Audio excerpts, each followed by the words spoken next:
Il y en aurait qui aimeraient parler en français avec le comité. Vous êtes bienvenue de le faire. My name is Anne Tremblay, and I will be chairing this hearing today.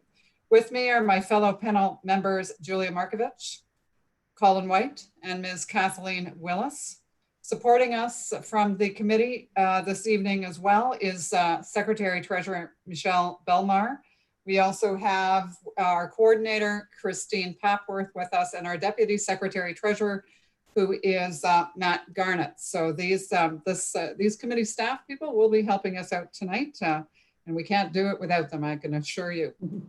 So please note that this video conference is being live streamed on YouTube, and the video will be archived along with tonight's agenda on the city's website.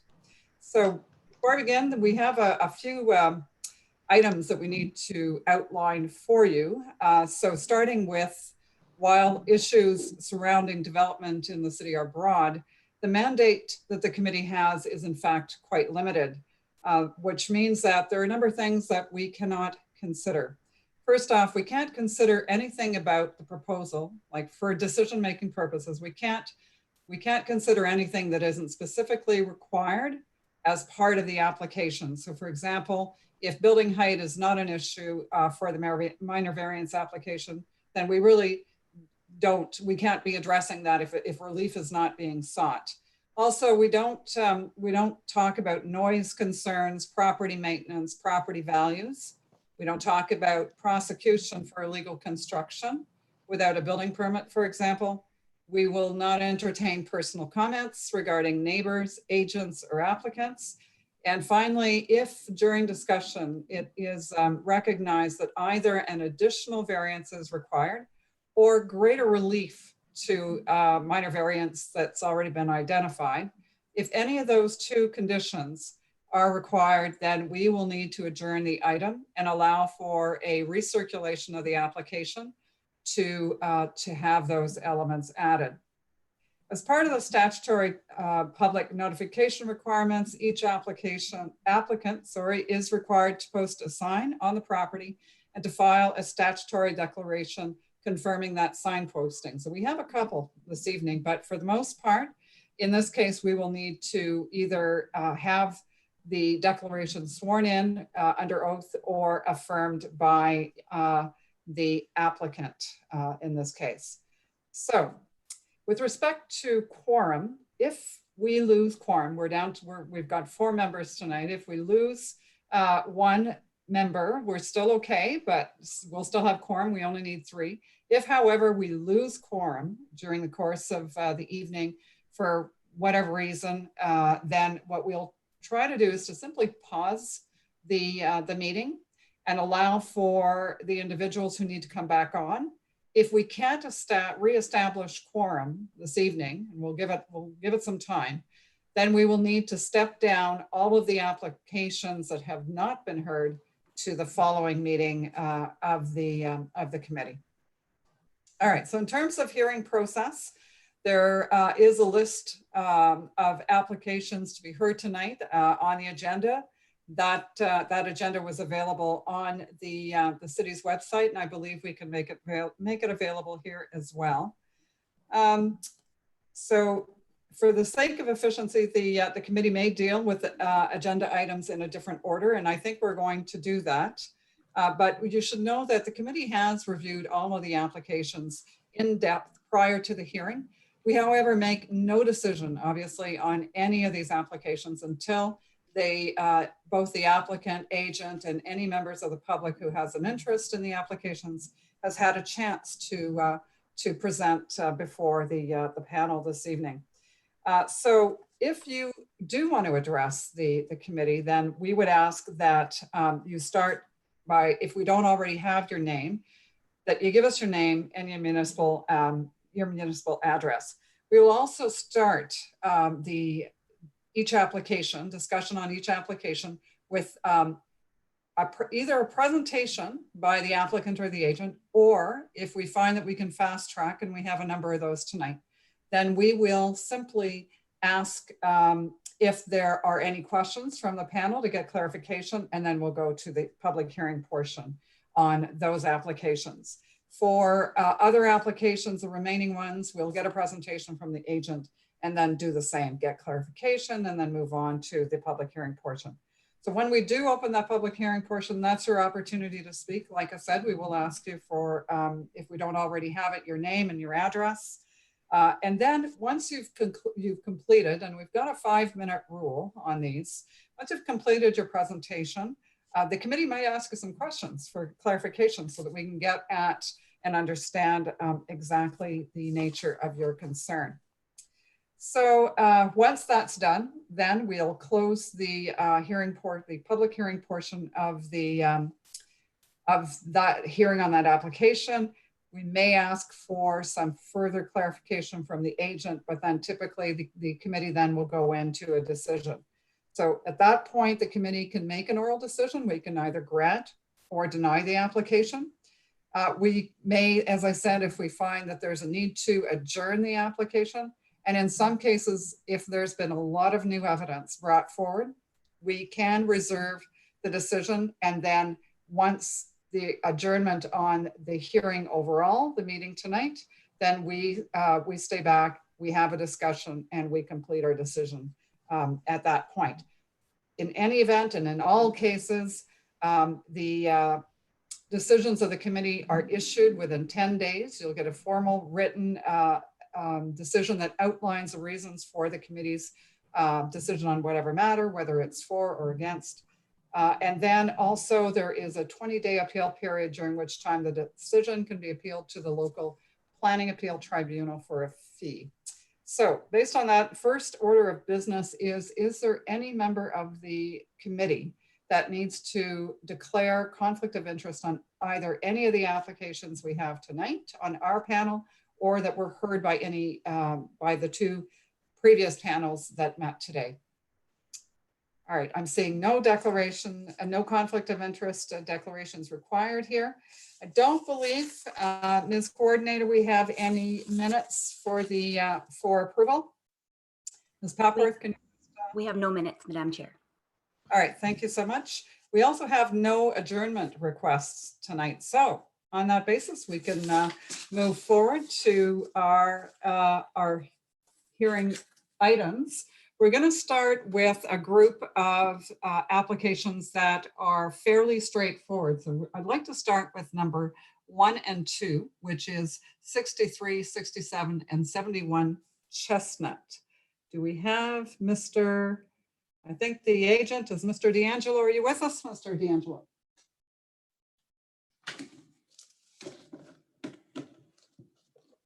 All right, so I'm going to need you to unmute, and if you would also provide video, that would be helpful. Good evening. Good evening. Thank you. Can you see us both now? And can you hear us? Yes, we can see you both. So Mr. D'Angelo, who are you with this evening? So I'm Ricardo D'Angelo, 122 First Avenue of Ottawa, and this is my brother, co-applicant, David D'Angelo. of 49. All right. Sorry, can you give me that address again, please? My address is 90 Helena Street. All right, thank you very much. So before we hear your application, my understanding is that we do have to get either an affirmation or a solemn declaration from you. So I'm going to read something to you, and then I'll need you to respond. All right. So do you solemnly swear or affirm that the notice provided to you as part of the application process and by the committee was posted first at the property to which the application applies for the prescribed number of days that are required, and that the sign was clearly visible and legible at all times? So do you swear or affirm that to be true? Yes, I affirm. All right, thank you very much. So the panel is not going to ask you for a presentation on either the consent application or the minor variance application. I am going to, at this point, simply throw out the opportunity to ask any questions to the committee members. Anybody have any questions for Mr. D'Angelo? Either one? I'm not seeing any questions. Okay, that's good. I don't believe I have any housekeeping elements to change on your application, so that's good as well. So with that, then I'm going to open the public hearing portion of this application. So is there anyone I don't have anybody registered to speak for this, either the consent or the minor variance, but is there anyone that, in the public that would like to speak either for or against this application? Somebody who hasn't registered? Okay, I'm not seeing anybody at all, so raising their hand. So I think committee, we can make a decision on both the consent and minor variance applications. Can I see, yes, Ms. Willis? I think we did talk about the possibility of tying the approval to the life of the existing structures. All right, that Yeah. is quite true. I Any agree. objections, gentlemen? Sorry, can you just, I apologize, explain what the implication of that is? It simply means that the decision that we make on this application, if the structure is removed in the future, then that minor variance granting is then no longer valid. Understood. All right? Okay, anything else? Madam Chair, any new development would be subject to a full zoning review, and if variances are required, you would have to come back to the committee. Absolutely. All right, thank you. Now, gentlemen, have you read the staff report and all of the conditions that are attached to the severance application? We did, yes, and we would like to discuss some of the recommended conditions that were submitted. We have no issue with, I believe, 2 of them, but 2 we would like to discuss.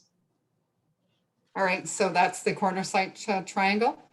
No, the corner site triangle is fine. We've actually already had our surveyor draw that, and we have that prepared on the hope that this application is approved.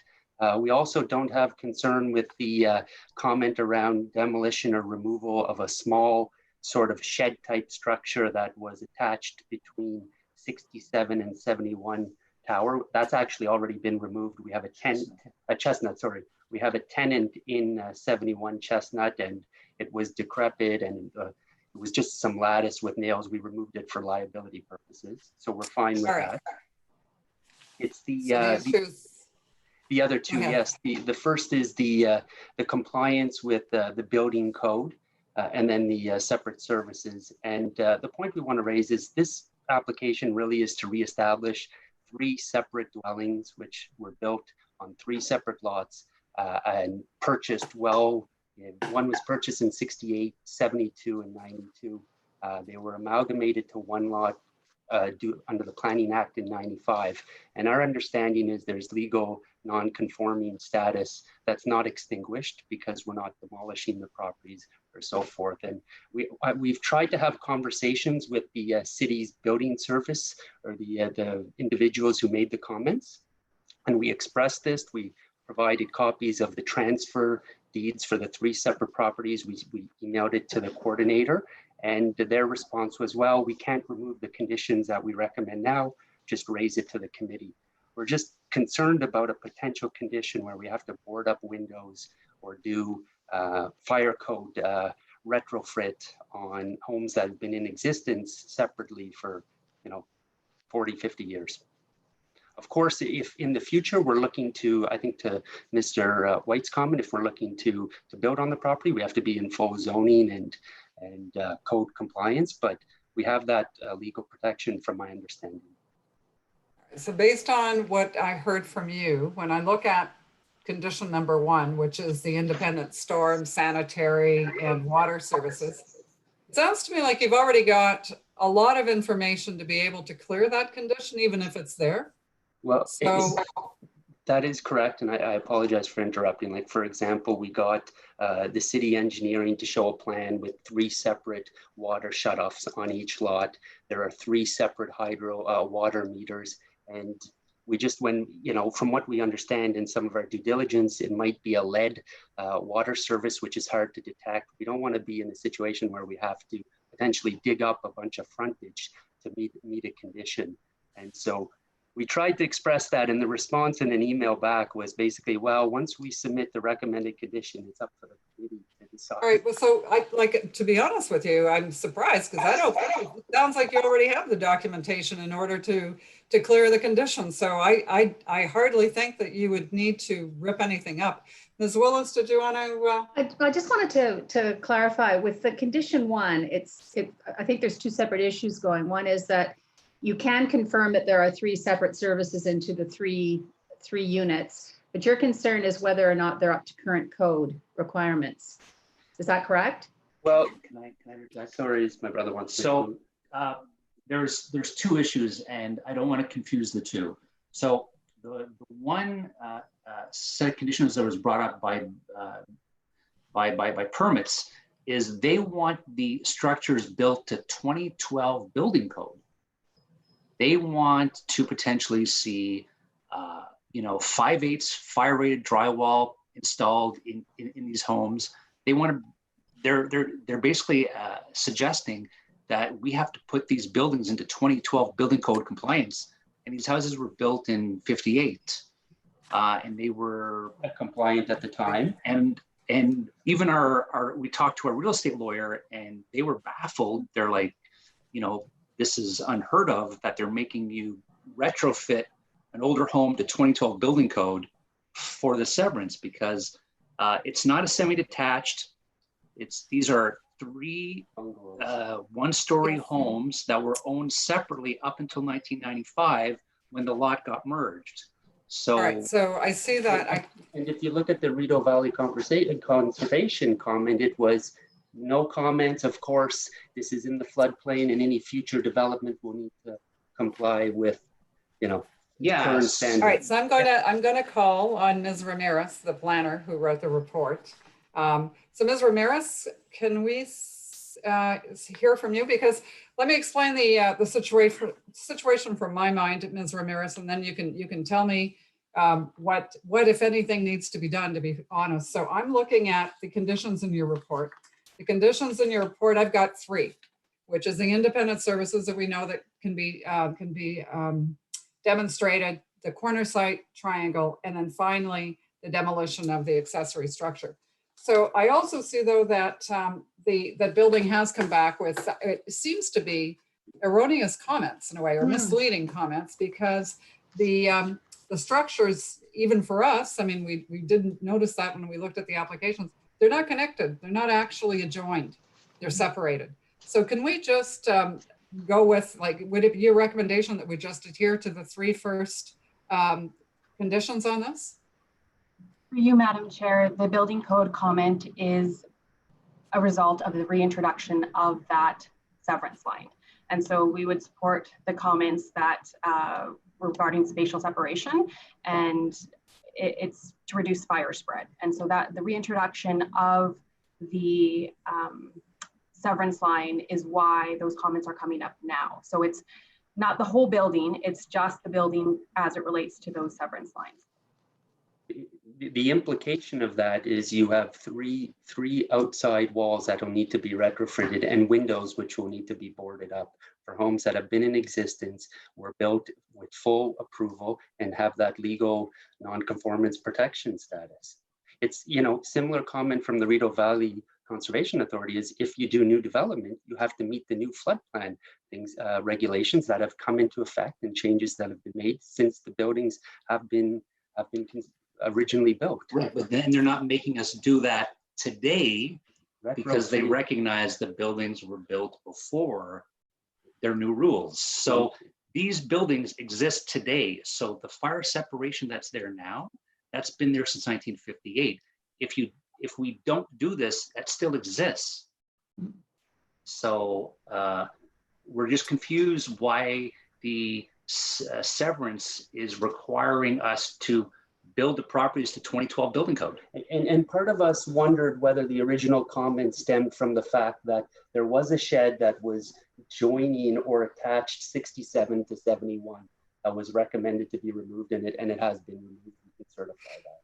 Yeah, I don't think so. I doubt it. I think it really does come down to the fact that building code standards have changed since the time that the houses were built. And so all they're saying at this point is, can you still meet, on the basis of the building code today, the requirements? And I think I'm hearing that you've done your homework, and no, you wouldn't.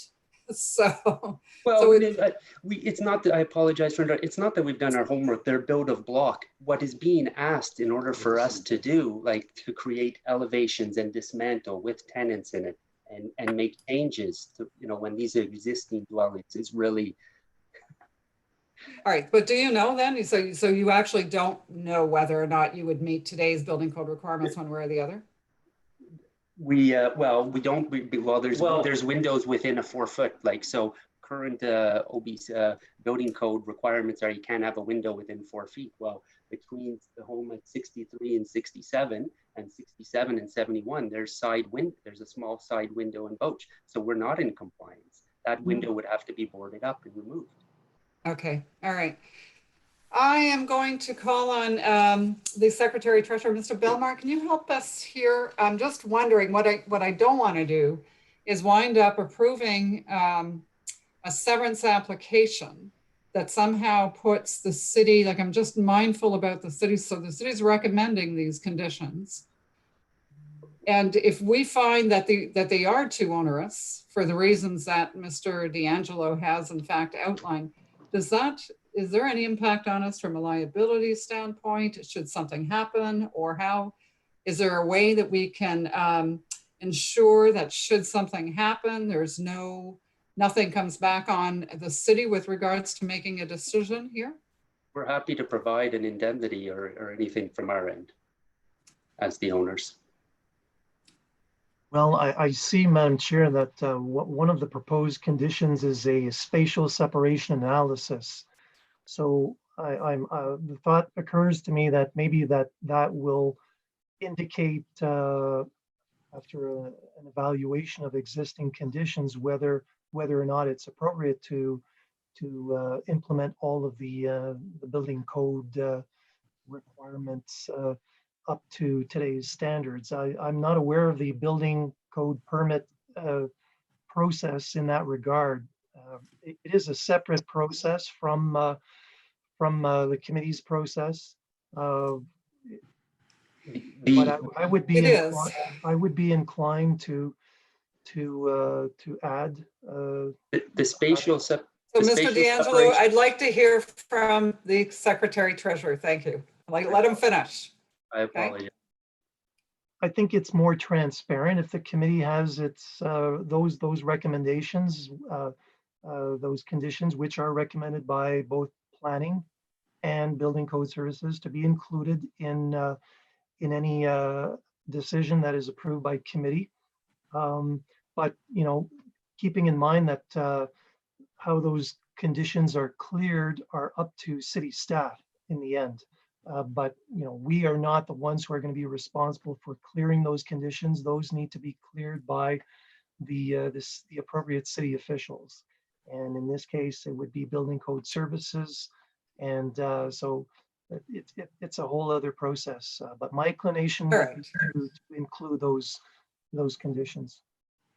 All right, so I'm going to ask the committee for their response on this, but my sense is, I think what we may want to do is go with the two building code conditions, but allow the wording that they do this and that they resolve this to the satisfaction of both the, I guess it's the deputy manager on the planning side. And I would imagine that, so I'm going to look for staff to tell me exactly who those people are. But the idea being that here's the requirement, and if there's a way to try and satisfy the requirements, that they have that room for discussion with both building code services and with planning. How do you feel about that? Any comments? Willis. Yeah, you did allude to the potential for some kind of an agreement to be entered into with respect to this building separation requirements. I'm wondering if we could include, I mean, I'm inclined to agree with the Secretary Treasurer with respect to the conditions, but I'm wondering if we could include in our decision something to the effect, or at least to give the available option, one of the options being the entering into of some kind of an agreement to be registered on title that would acknowledge that there may be, notwithstanding that there may be building separation issues, that any subsequent purchaser would be made aware through an appropriate notice on title that these issues exist, and that the city is not in any way liable or open to legal actions with respect to those conditions, those situations. I gotta appreciate the fact that these are existing buildings, and at one time I gather that they were separate ownership under the existing conditions, and what is creating the issue here is the up-to-date building code. So I'm wondering if we could if possible provide or have the option of being able to somehow deal with it in a legal agreement kind of situation. Well, I'm actually thinking the same thing. So in fact, I think we could even provide an option. So we could suggest that really the one result that we want is that they find some way to the best of their abilities to make sure that they meet the requirements on the building code side, but that failing being able to do that there's another way to get around this, which would be to perhaps get into that agreement. So that it's, I think our preference is that they meet first, but that they default to the agreement should there be, should for whatever reason it be too costly to meet the requirements or what have you. Ms. Willis, did you want to, I saw that you had your hand up. Did you want to? Yeah. Well, I think that's a good suggestion. It sounds very complex. And I'm just trying to thinking out loud right now. First of all, there's no building permit required as part of this application, correct? Everything, it's just a demolition permit for the shed, I assume. The shed's already been. It's already gone. So I'm just wondering if it just doesn't seem correct to me that whether or not there's a severance, those buildings, if there's no severance applications, those buildings continue as they are right now with exactly the same condition. And I'm just wondering what has triggered this with building code services and whether they maybe have made I don't know if they made an error. So something maybe we could have pursued in advance to figure out whether or not there's a misunderstanding about this, because it seems to me that it's an existing condition. Yes, the severance lines, they basically, properties were amalgamated, but no change was made. So it's to me almost like non-conforming rights or building code sort of speak. But it seems fairly straightforward to me. I just don't know with Mr. White's suggestion how we do that, but. Well, I think the issue that we're grappling here with is if we make a decision. So we're making a planning decision under the Planning Act on behalf of the city. So with the recommendation from staff that in fact, if you're going to create separate ownerships, right now it's all one ownership. It's presumably whoever's owns that property understands the risks with, so they're not. That element's not changing, and it's if we don't allow the severances, and when they sell the property, they're selling the whole property together, right? So because it's still on one lot. Now what we're doing is we're actually adding an element that if we allow severance of these lots, that we'll have the ability to have separate ownerships over time. So does that, in my mind, that's a little bit. So we're actually approving a new situation that we have recommendation from our own staff, 2 different departments saying, here's what you really should be doing. So I'm a little uncomfortable myself, not considering that in some way as part of a decision. And that's what I think is, it was sort of the nature of my suggestion and Mr. White's suggestion. So does that mean that if we do the sort of either or situation, that the entire situation would have to be finalized within 1 year to clear the condition? So if there are renovations that are required, they'd have to be done within a year, failing which the severance fails, failing which the severance fails, failing which the severance. Well, Foster? in my mind, I don't know that they have to have completed. I think that they need to have submitted, plans to the city to demonstrate that they're moving in good faith with it. I don't know if it would necessarily have to be constructed, but that's the question for building code surgeon. Ms. Ramirez, do you have the answer to that question? Building code services would need to clear the conditions, so it would have to be to their satisfaction. So I don't know if it would be sufficient to have plans or if they would need the work to be completed. They ask for plans. So can I, if I may make a comment when ready, Madame Tremblay? Yes, go ahead. Go ahead, Mr. D'Angelo. Thanks. No, I with Zoom meetings, it's always a challenge. So just a couple of things I just want to pick up on. So a point made by Madame Willis. So we actually looked into whether we could do a technical legal severance and not require the consent. And unfortunately, the way this part of the city or this Chestnut Brunswick area was, its meets and bounds, in that we technically weren't able, because the plan of subdivision showed 3 lots and then in a different way. So had we been able to do that, we would not have required a consent, and these conditions would have never come up, because we are, as she pointed out, reestablishing what already existed. So, but that being said, whereas I think we can get comfortable with the condition around the separate services, because as you point out, we can get the Clearwater in there with the camera and so forth. The problem with the building code one and the reference to spatial analysis, we'll have to go into 71 Chestnut where there's a tenant, break apart the wall to do that spatial analysis and so forth. So if there's an either or, if they consider, we're happy as all the co-owners to provide a release to the city and put that on title or something on title, to the satisfaction of the city's legal department, that we are releasing the city. In fact, when I spoke with the building services woman, and I don't want to put words in her name, that's a concern she raised. She said, well, we've put the condition now and we're concerned about lawsuits with the city. Well, that shouldn't require, or trump over what is a legal non-conforming right, and us just reestablishing what existed before the planning merged the 3. So we do have some very strong reluctance to have to go in there and get elevations permits and disrupt tenants. I'll be honest with you, I have no idea what's involved in doing a spatial separation analysis. So if that's what you tell me has to be done, then so be it. So I was going to go to a new proposal for the committee to consider. Okay. All right. So I think at this point, because this is an area, so I guess in a perfect world, we would adjourn and we'd get the answers that we need. But I think you want to move forward with your application. I am going to suggest to the committee that we actually get a condition added that requires exactly what you were talking about, in indemnification based on that, and that it run with the title on the property. I'm not a lawyer. I want a lawyer's opinion post there, so let's do it.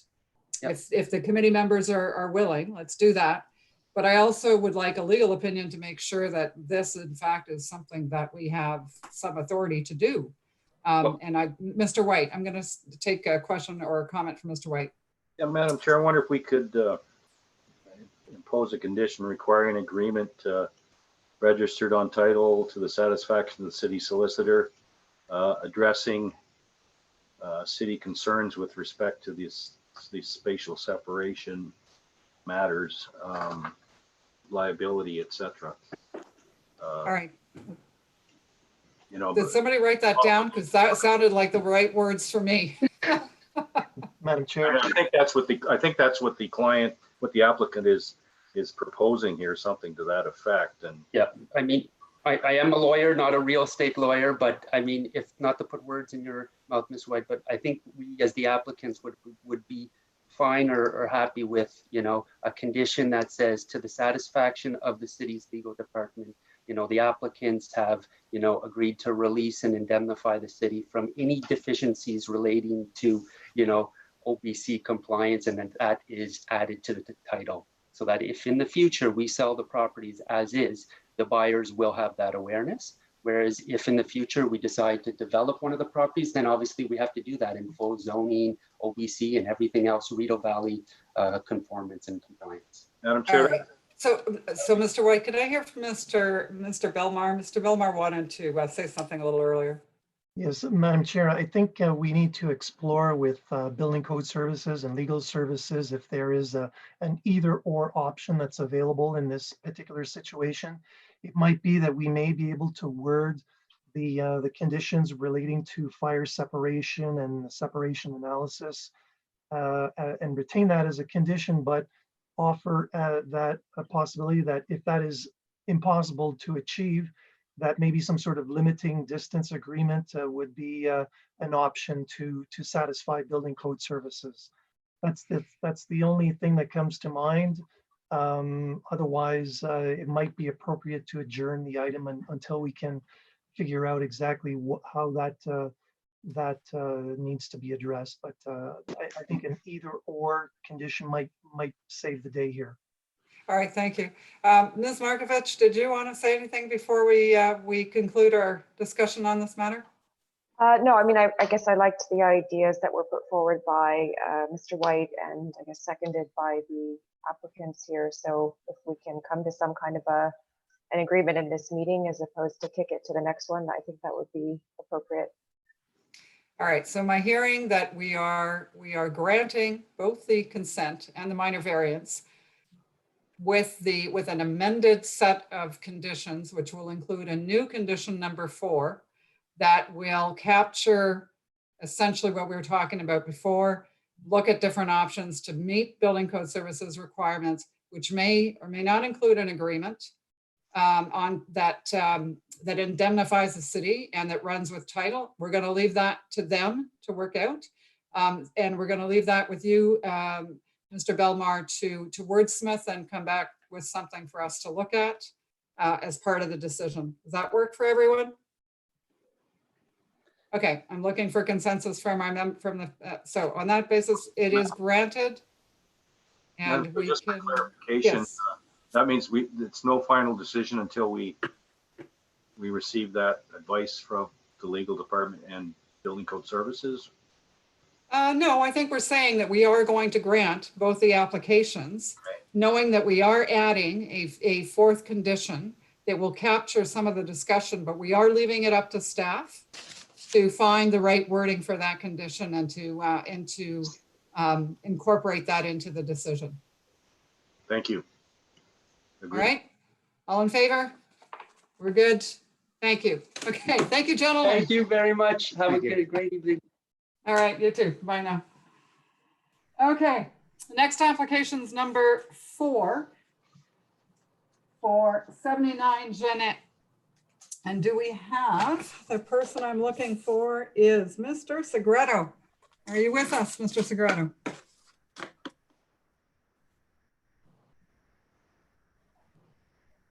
Okay, so we just need to hear you and see you if we can. Hello?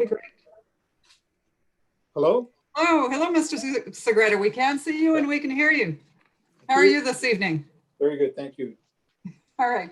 We're not going to ask you for a presentation on this. And before we go any further, I do need to swear or affirm the, let me find my paperwork here. Okay, because of this is the signed declaration. Yes. So do you solemnly swear or affirm that the notice provided to you as part of the application process and by the committee was, number 1, posted on the property to which the application applies. Secondly, that it was in fact up for the prescribed number of days before the hearing. And finally, that it was clearly legible and visible. Do you swear or affirm that to be true? I swear. All right, thank you very much.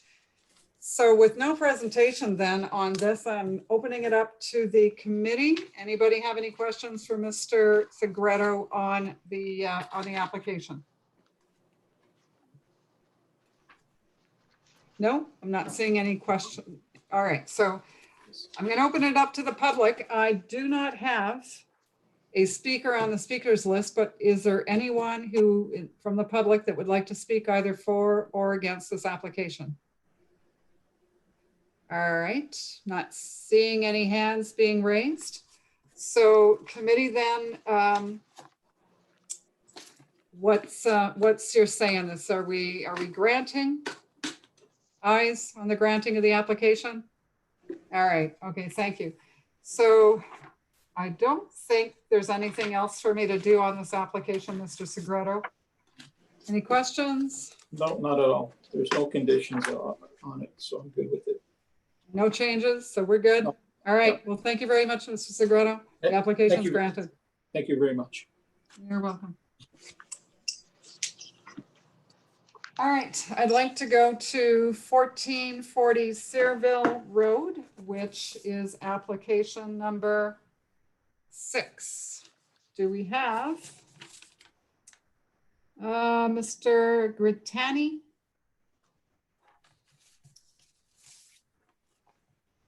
I'm looking for the agent, Mr. Ralph Grittani. Okay, going once. Mr. Grittani, we need to see you. I'm glad to see that you're among us this evening.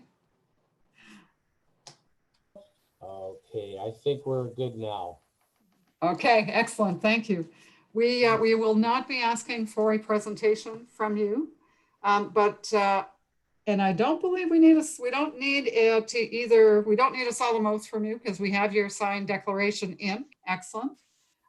Do need to do one minor thing before we get into any discussion on the application, and that is to change some of the wording that was on the notice. My understanding is, so it's going to read, I'm going to read it in terms of the way that we're looking for the revisions. So the land to be severed is a vacant, and we're striking out landlocked parcel. So it's the land to be severed is a piece of land currently attached to 1440 Searville Road and 1380 to 1398 Startop Road. And then the remainder is the same. Do you agree with that? I do, Madam Chair, but I'm just concerned about the word currently attached. Because the parcel is actually in between or shared between both properties.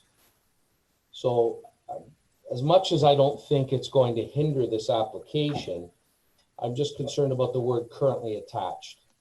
All right, so Mr. Hodgins, this is part of your recommendation. Did you want to provide some clarification, please? Sure, through you, Madam Chair. Staff provided those comments just based on the topographical survey, and I believe there was also a Ontario Land Registry document provided, which appeared to show this as a piece of land which is currently attached to the Searville property. Staff made those comments just to clarify that this does not appear to be a landlocked parcel, in which case they could just transfer the land to the other property. Our understanding is this is a consent application to convey that piece of land to the other property, and that's why we provided that clarification in our report. Do we really need the words land currently attached or just currently attached? Through Madam Chair, staff are open to whatever wording you see fit. We just wanted to provide a clarification that it's not a landlocked parcel. All right, well then let's strike the currently attached. And Mr. Grittani, if you're okay with that, then we'll do that.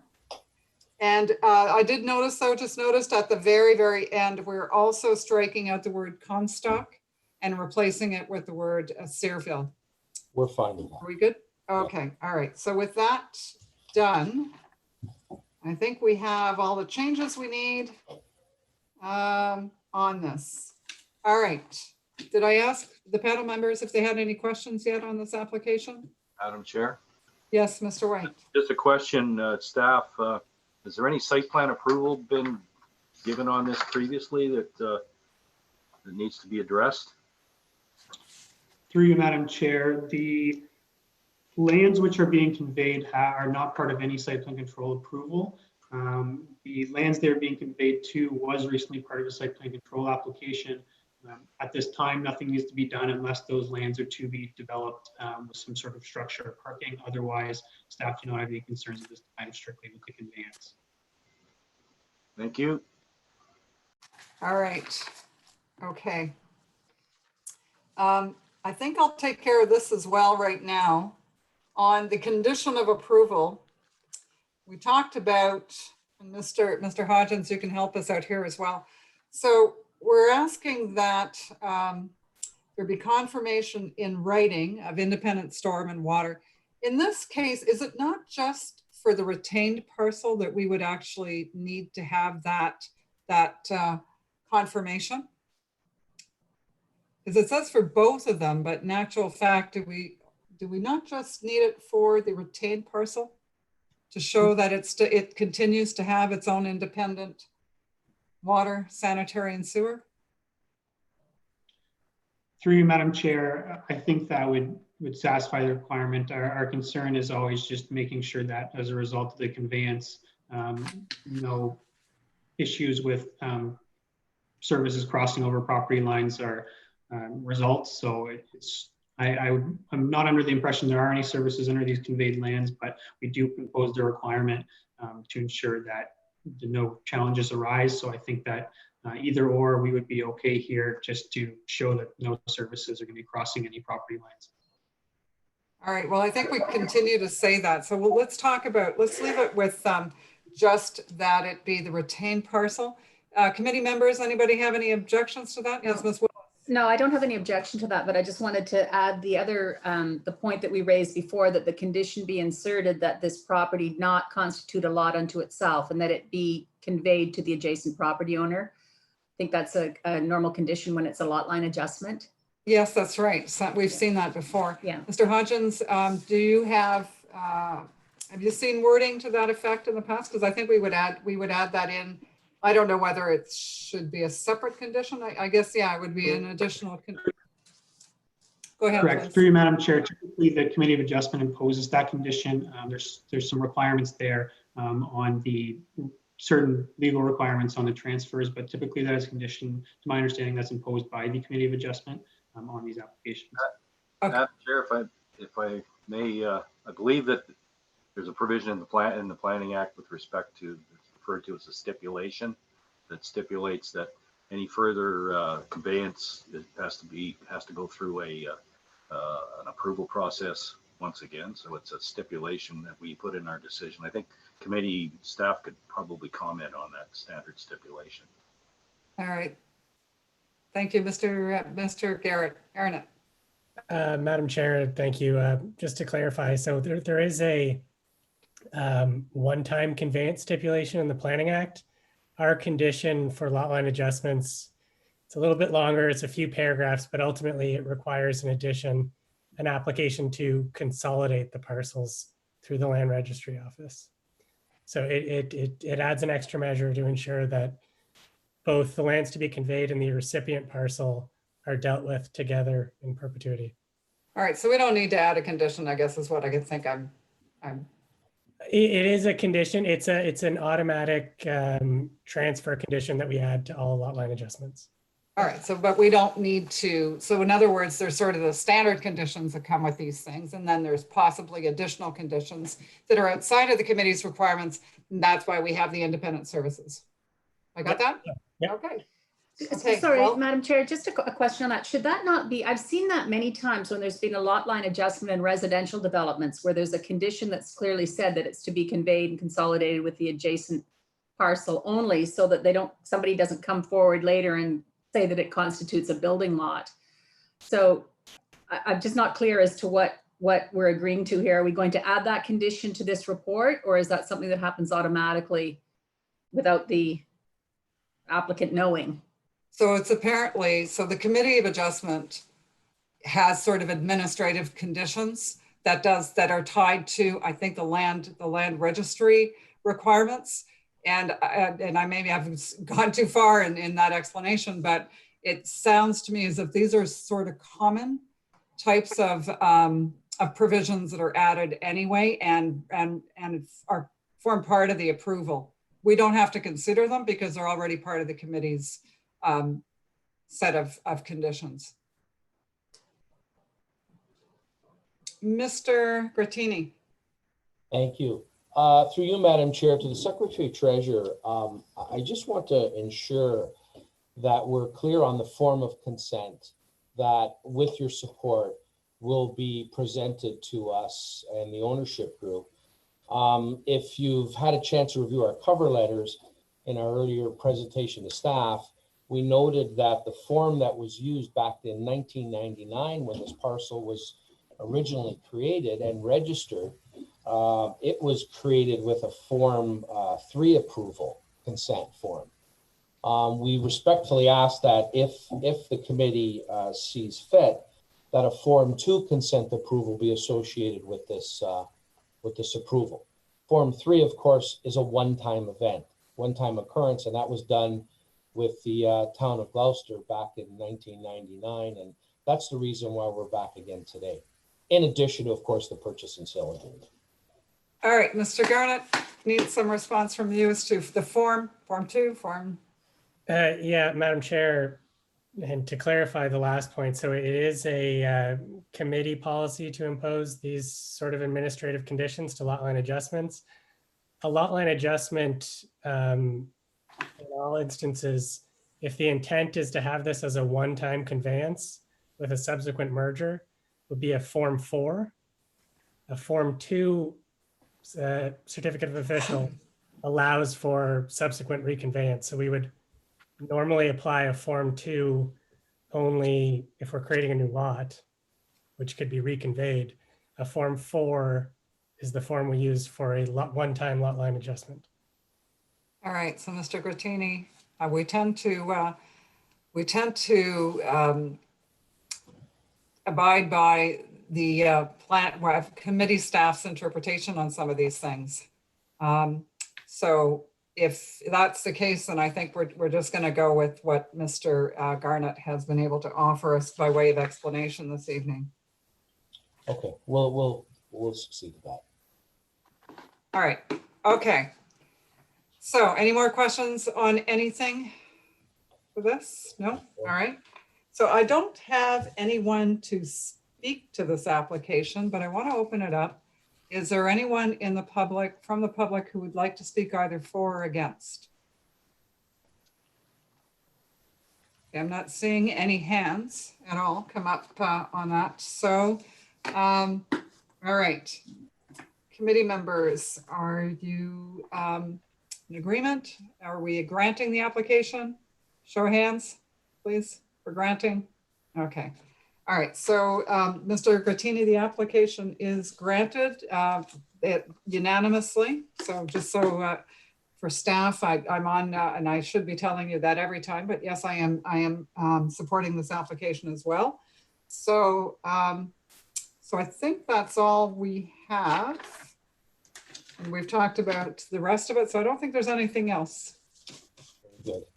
All right, well, thank you. Thank you very much. Thank you all for your support, and thank you for saving me 9 hours of driving back and forth to Ottawa. So this worked out. There are some advantages to this, eh? For There sure. really is. There really is. And I want to thank staff for their support on this application as well. Until the next time. Thank you. Okay, great. Thank you very much for joining us this evening. Bye-bye. All right, the next application is number 7. It's for 18 Suzanne's Road. And I'm looking for a Mr. Poulet. Mr. Poulet, can you unmute, please, and join us? Good evening. Good evening. All right, so in your case, I do need to get an oath from you. So let me read it and you can respond. Do you solemnly swear or affirm that the notice provided to you as part of the application process and by the committee was number 1, posted on the property to which the application applies, posted for the prescribed number of days under the act, and that it was at all times visible and legible? Do you swear or affirm that to be true? I affirm that to be true. All right, thank you very much. Okay, so committee, because we're not asking for a presentation, I will make one small change to your application. The notice, we referenced instead 4M plan, and what we really needed to reference was a 4R plan. So just a little housekeeping matter there. Any issues, Mr. Poulin? You're good? Okay. No, that's okay. Yeah. All right. So committee, any questions for Mr. Poulin on the application? No. Nothing? Madam Chair, if I, just a quick question. is it my correct understanding that the balance of the rear yard area, the setback exceeds the bylaw requirement? Correct. Yeah, we are exceeding the bylaw requirement by 1.5 meters. For the balance of the building? Correct. So the bylaw would allow basically half the building or half the sunroom that we're proposing without a variance.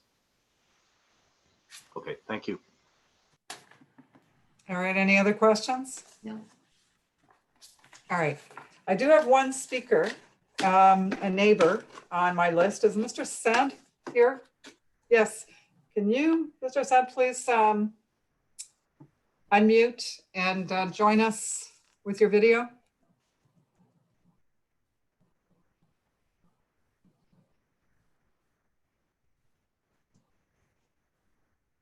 Yes, hi, it's Adele. Bonjour.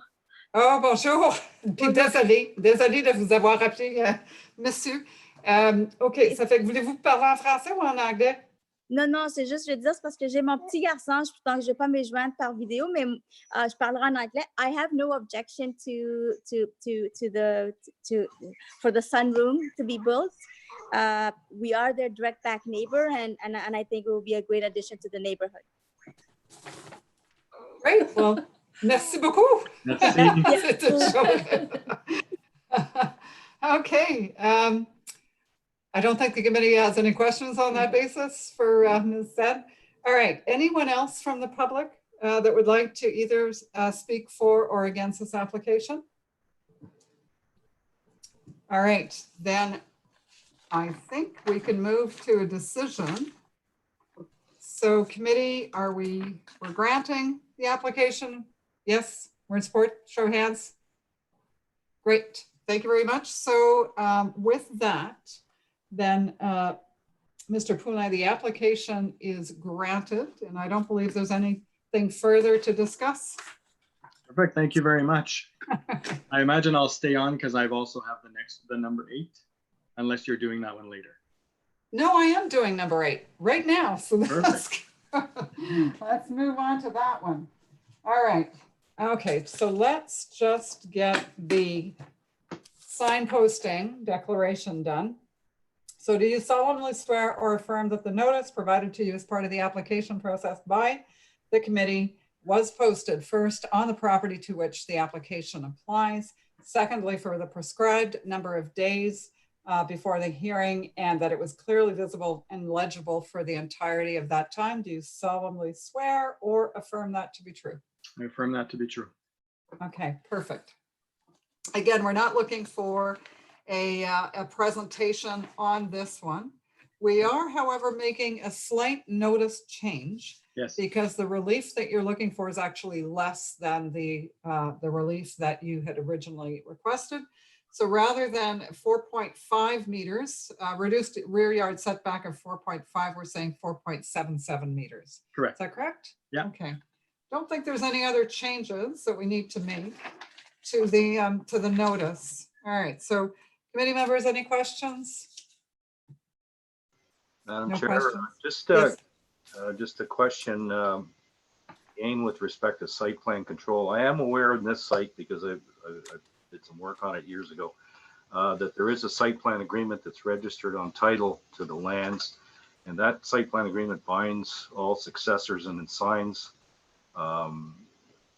in the development, and that would include all property owners within the development to meet the obligations of that site plan agreement, which does not make provision for the addition of to buildings such as is proposed here. I'm just concerned. I don't believe we have the jurisdiction to address that in our decision, but I'm just concerned that if there are any, if there is that covenant on title, which I'm aware of, it may or may not still be binding. It may or may not create potential problems if there is someone in the development that is party to that site plan agreement that has some concerns with this proposed addition.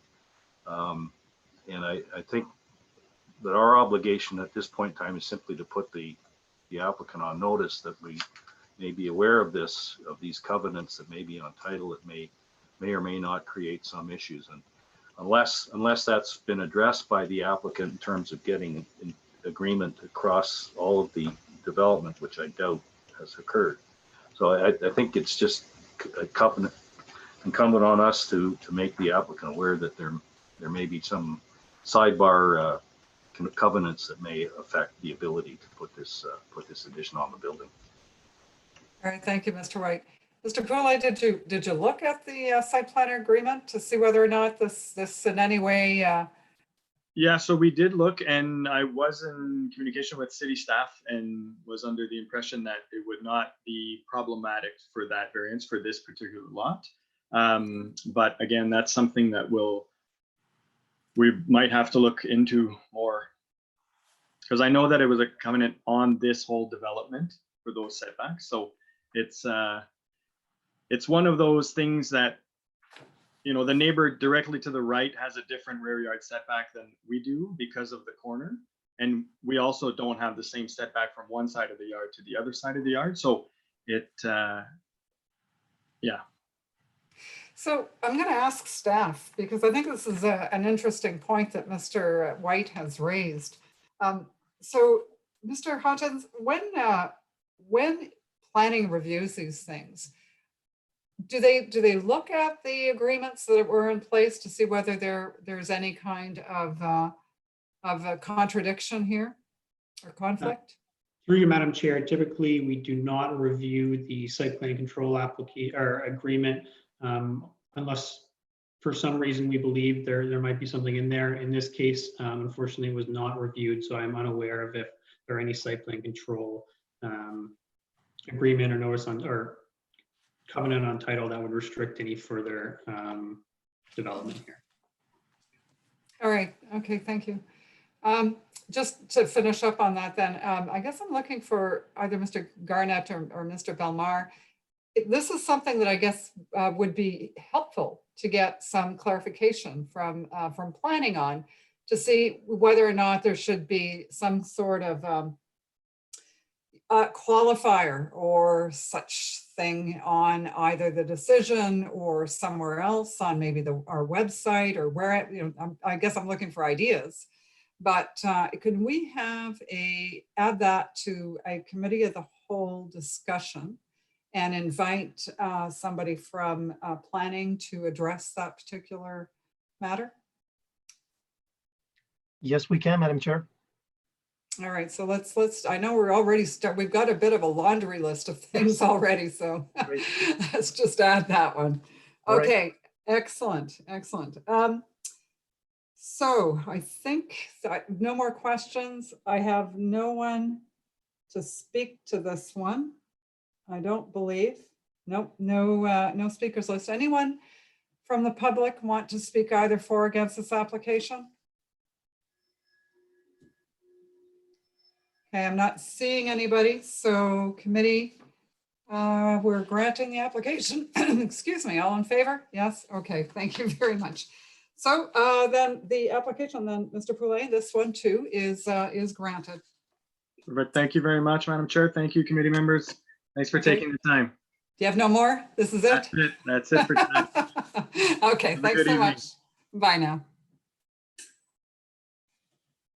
All right, we're going to go to number 12. Number 12 is 5000 Roger Farah Street. And I'm looking for Ms. McQuaig. Do we have Ms. McQuaig with us this evening? Yes. Yes, I'm here. Can you hear me? Yes, we can hear you and we can see you, so thank you. Perfect. There's a bit of a delay when it switches over to changing from like an attendee to a panelist, so.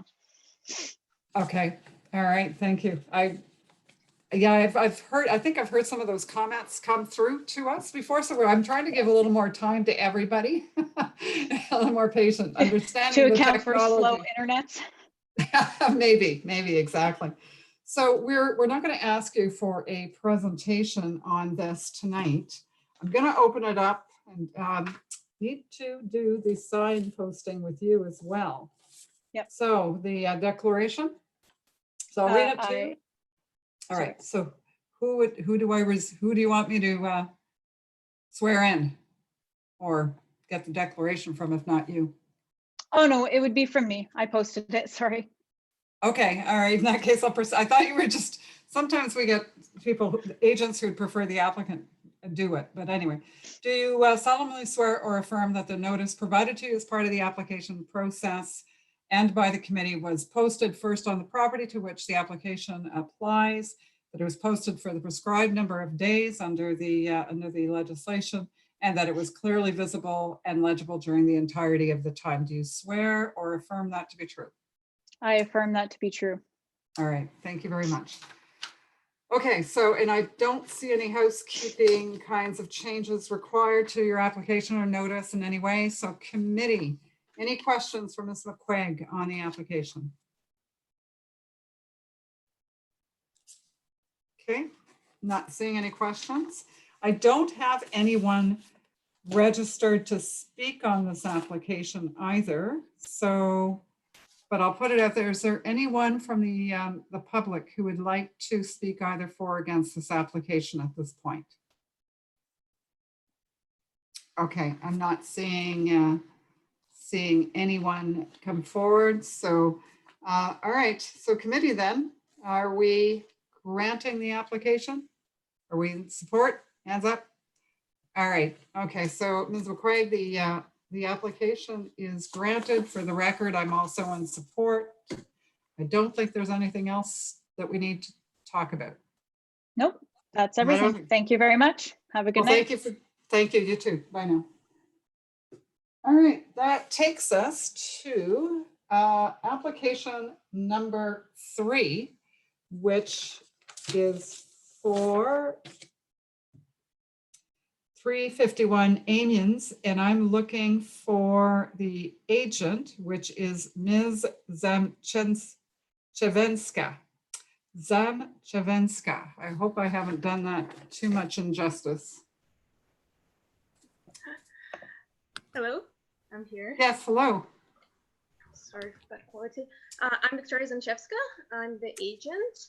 And there's Razna and Pierre, who are the owners of the property as well here. Okay, can I get their full names and the addresses, please? So it's Razna and Pierre. Your family name, please. Razna Arora and Pierre Bergeron. And the company is Just Right Rentals. And the address is 1107 Normandy Crescent. All right, can I ask you to spell your last name for us? Sure, A-R-O-R-A. Thank you very much. Perfect, we've got that. Okay, as I said, or I guess at this point, we need to do the signed declaration now. Ms. Zamchevenska, sorry. Do you want to do the declaration, or are you leaving that to the owners? I'm actually I'll let the owners do it because they were the one who posted the sign. All right, so is it Ms. Aurora or Mr. Bergeron? Me, Pierre. Pierre Okay, Bergeron. so, je vais vous lire le texte puis vous pourriez répondre.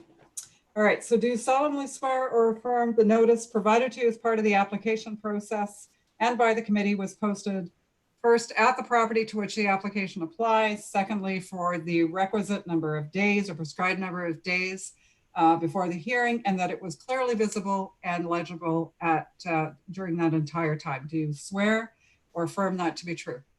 I affirm that to be true. All right, thank you very much. Okay, so I'm going to go back to then. Let me just see whether or not we need to do anything to the application at this point. All right, any changes required from a housekeeping standpoint? I don't think so. All right, I don't see anything that needs to be changed. So I'm going to ask you then, Ms. Sorry, Chevenska. You can just call me Victoria if that's okay. Terrible, I know. So just if you could do a presentation for us, please, we would really appreciate it. And then we'll ask you some questions for clarification if we need it, okay? Okay, so yes, so we are asking for permission to build a secondary dwelling unit on the property. So it's an existing one-story bungalow, and we are leaving everything unchanged except for we are adding a basement suite. So the reason we need a minor variance is because the lot area is slightly undersized. The lot area requirements for this zone is 540 square meters, and we are at 501.7 square meters. So we applied for the permits, and the City of Ottawa staff asked us to apply for a variance application. There were no other concerns raised by the City of Ottawa in terms of the zoning compliance, and we are just asking for permission to build a secondary dwelling unit in this property. All right. Any other construction being proposed? No, there's nothing on the exterior. We're not modifying any features on the outside, except for we might need to add some windows in the basement, but that's it. So there will be no change virtually to the house from the outside. All right, well, the reason I ask is because I see on the plan that in fact you are proposing new stairs. It's on your site plan dated May 14th. All right, so there will be a patio door that we are adding on the main floor, and it will be just 3 steps leading from the main floor to the backyard. So it's really just to enhance the layout of the main floor. It's nothing to do with the basement suite. Okay, but so you are actually adding a door in that location? Is that what we're hearing? Patio door, yes, that was the plan. If that's the problem, it's something we can also just omit. It's nothing that will change the basement suite or impact the basement suite. All right, okay, committee. Have you got any questions? No questions at all? All right. If that's the case, then we can go to, and I think we have a bit of a speakers list for this application. So I have a Ms. Dubé. Is there Ms. Dubé with us this evening?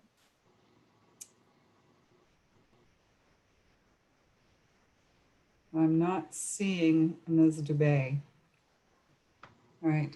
This, well, so while we're waiting just for a minute, see whether or not this speaker does join us.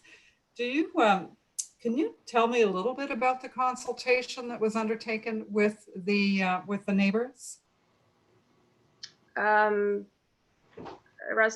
and Pierre, was there any, did we undertake any consultations? You mean speaking to the neighbors? Yes, yes. No, there was like nobody approached us directly over there because we can't do any building or anything inside till the variance was done. So we have been basically waiting. The house is vacant. Yeah, nobody lives there. Yes, nobody lives there, so it's vacant. So nobody approached us to talk, and the concerns that were expressed through the city by the neighbors, it seems. Mostly, and we completely understand whenever there's change, one is hesitant, and it's obvious that happens. However, whatever we are doing is within, the city's plan to increase affordable dwelling within the limitations, no exterior additions, nothing like that. And we do it legally.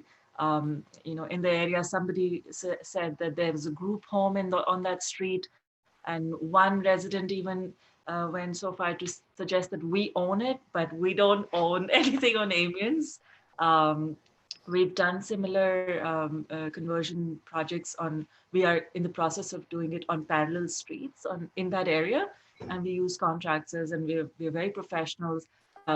We have pictures if needed of the high-end product of the homes. And we're very careful about who we allow in these properties, because as a couple who's trying to create this for our family, we are very careful about who is going to live in these properties. So we don't do anything illegal. We make sure there's enough parking. There's parking for 3 vehicles in the driveway itself, and and the STU stipulations in the bylaw doesn't even say that a special parking is needed. However, there are 3 on the property itself. And the project will take about 2 to 3 months after all permits are approved. So it doesn't take too long. And except for the regular, noise that happens while building inside, the neighbors won't even be disturbed. And also just to mention that because we've done this before as a small family business, the value of all our neighbors in the other properties have been raised tremendously. For example, just on Willow in the same ward in Orleans, we bought a home for $330,000 and just last year, and we added a secondary unit the same way for this one. And the appraisal has come back, and that property is worth $650,000, and the neighbor's home sold for very close to that number. So it actually enhances the street value of everyone's property. So yeah, I don't know what else to say. All right, well, so the reason I ask is because, and I guess I'm looking for you, Ms. Zamchevska, to tell me whether or not you had a chance to review all the comments that came in on the file. I have, yes. I guess I thought that if the people will join us at the meeting if they wanted to raise them further. We did reply to some of the comments that were emailed to us, and the rest were emailed to us kind of close to the meeting. So we were going to address them during the meeting if there's anybody who needs to hear the reply. Right. Well, I don't see Ms. Dubé's, I don't see that she's joined us.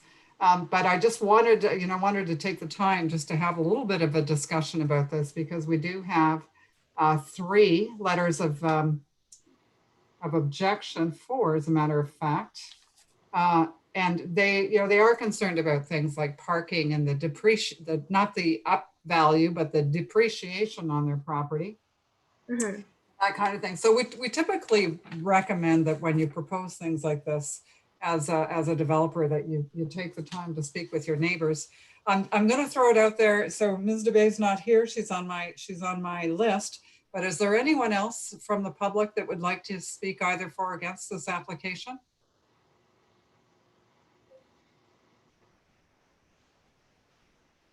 Okay, I'm just giving it a minute to make sure that technology is not the issue here. But I'm not seeing anything. All right, I'm not seeing anybody. So I just wanted to give a chance to some of the people who objected to maybe join us if they were inclined to do that, even though they're not on the speakers list. Okay, all right, that's it. I think I'm gonna draw that public hearing portion closed then, and look for the committee. I think it's time to make a decision on this at this point. Committee, are we granting the application? Yes, hands? All right, okay. So Ms. Zamchevska, I think by the end of the hearing, I'll have it right. But, so we are granting your application. The granting of the application is unanimous. I'm supporting it as well. Like I said, I think the only thing I would recommend that the applicants do in the future is take some time to speak with your neighbors about these. I know some of these secondary units are difficult for people to understand sometimes, but they're like, it's worth it just to have a chat with them about it. In any event, they're not here, so if you do see them, then you'll know what it's about. Thank you so much. I think that's it. Thank you very much, and thanks for joining us this evening. We appreciate your time. All right, so we're on to 153 Kennevale, and that is application number 5.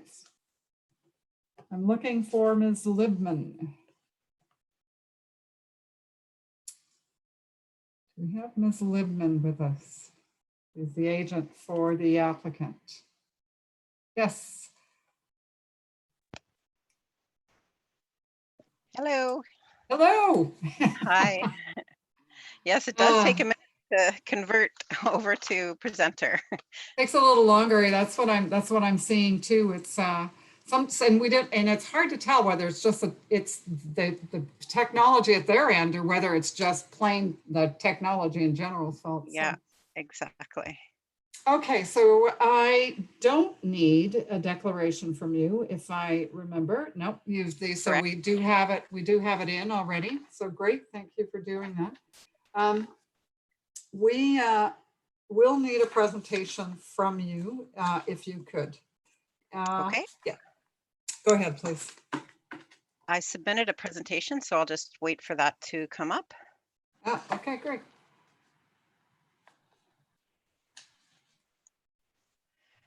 Okay, so my name is Krista Libman, and I'm the agent for the owner of the property, Sabine Danoon. As the committee will be aware, what's before you today is a minor variance application for reduced lot width. The lot in question was created through severance granted by the committee in 2008.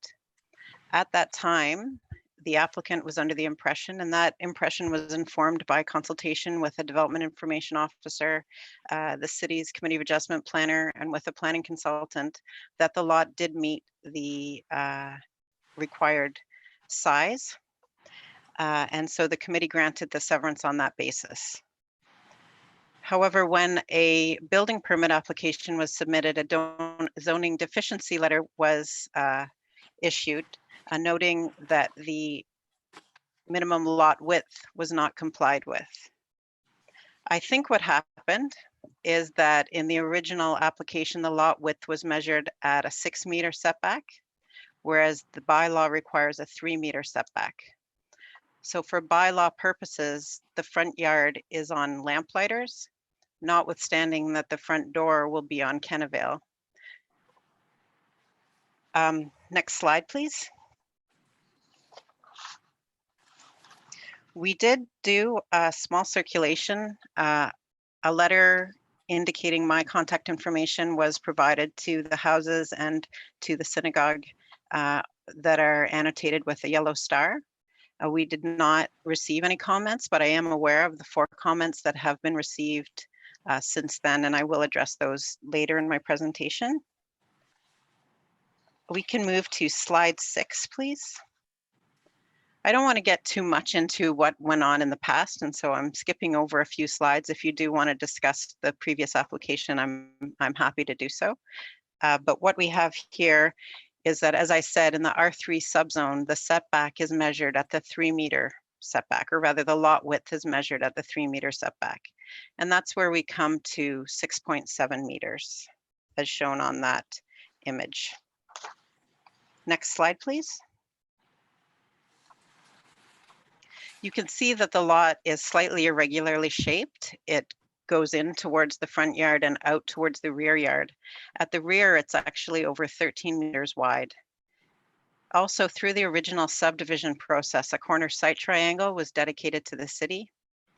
There's actually an omnibus bylaw headed to planning committee within the next few months that will allow that area to be included in the lot width calculation.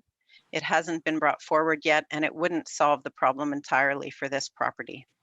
Even with that, we would still be at 8.83 meters, though I've noted on the slide 8.4 meters, it's 8.83 meters. So still 0.07 meters short of what's required. Next slide, please. In 2018, the department had concerns regarding the design of the dwelling. The dwelling has been changed from a 2-story dwelling to a bungalow.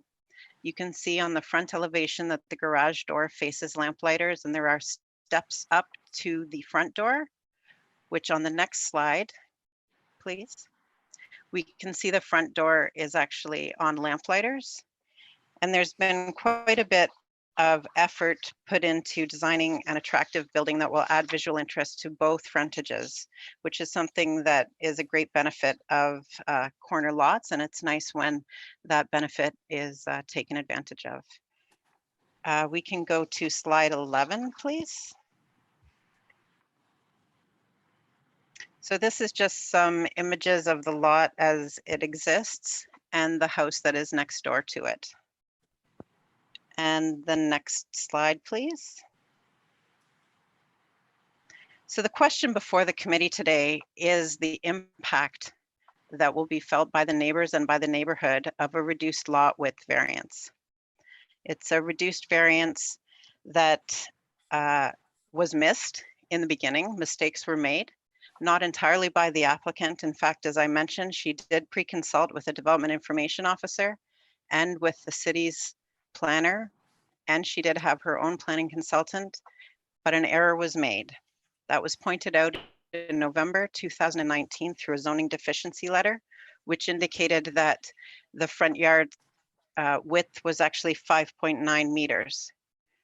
I then contacted the planner again, the committee planner, and he confirmed no, a variance is not required. So the time that we took between November and the filing of the application was to determine with city staff whether or not a variance was in fact required. And in communication with Building Code Services in April, it was determined that the variance was not from 5.9 meters as indicated in the zoning deficiency letter, but actually 6.7 meters. So this is an indication that the zoning bylaw is complicated and the site is irregularly shaped. And if it was easy to look at a lot and it was a square lot, we could all measure it and we would know right away. But here mistakes were made and it's unfortunate. And in fact, that can be pointed out even further by that when we received Mr. Hodgins' comment last week, there was another zoning deficiency pointed out. It had to do with the setback of the garage and we were able to amend the plans to meet it. But that was not identified by the zoning plans examiner. And so how can an applicant be expected to interpret a zoning bylaw that city staff cannot interpret? I have the greatest respect for city staff, as you know, having been a city staff member for quite some time. It's the bylaw itself, which is extremely complicated. But the question is, what is the impact? So when we ask ourselves, does the variance maintain the general intent and purpose of the zoning bylaw? I would say that yes, it does. The zoning for the property is R3Z. The purpose of this zone is to build single detached, semi-detached, and 3-unit dwellings. And then the bylaw goes on to regulate compatibility through performance standards. Front yard setback, rear yard setback, side yard, corner side yard, height, parking, all of those performance standards are met by the proposed dwelling. And for that reason, I submit that the general intent and purpose of the zoning bylaw is maintained. The second test is whether or not the variance maintains the general intent and purpose of the official plan. Again, I submit that it does. The official plan encourages compatible residential intensification in established neighborhoods. This allows the efficient use of existing infrastructure. And the OP does not, contrary to some of the comments that have been submitted, the OP does not regulate lot size or house size. It talks about intensification and it talks about compatibility. And I submit that compatibility is met because of the accordance to the to those performance standards. Next slide, please. The third test is whether the proposed development is desirable for the lot, and I would submit that it is. The lot is slightly undersized at one point, where a technical measurement of lot width is taken. If we measured it at 6 meters, which is where the building actually sits, it would be complied with. I'm not saying it does comply to the bylaw, it doesn't, but it is a technical issue in my opinion. And the house has been designed, as I said, to meet all of the other performance standards and to have that attractive frontage on both streets. Adequate parking is provided and adequate green space will be provided, which actually leads to the fourth test, which is whether or not the variance is minor. And as we know, this is not a numerical calculation, but it's a calculation based on impact.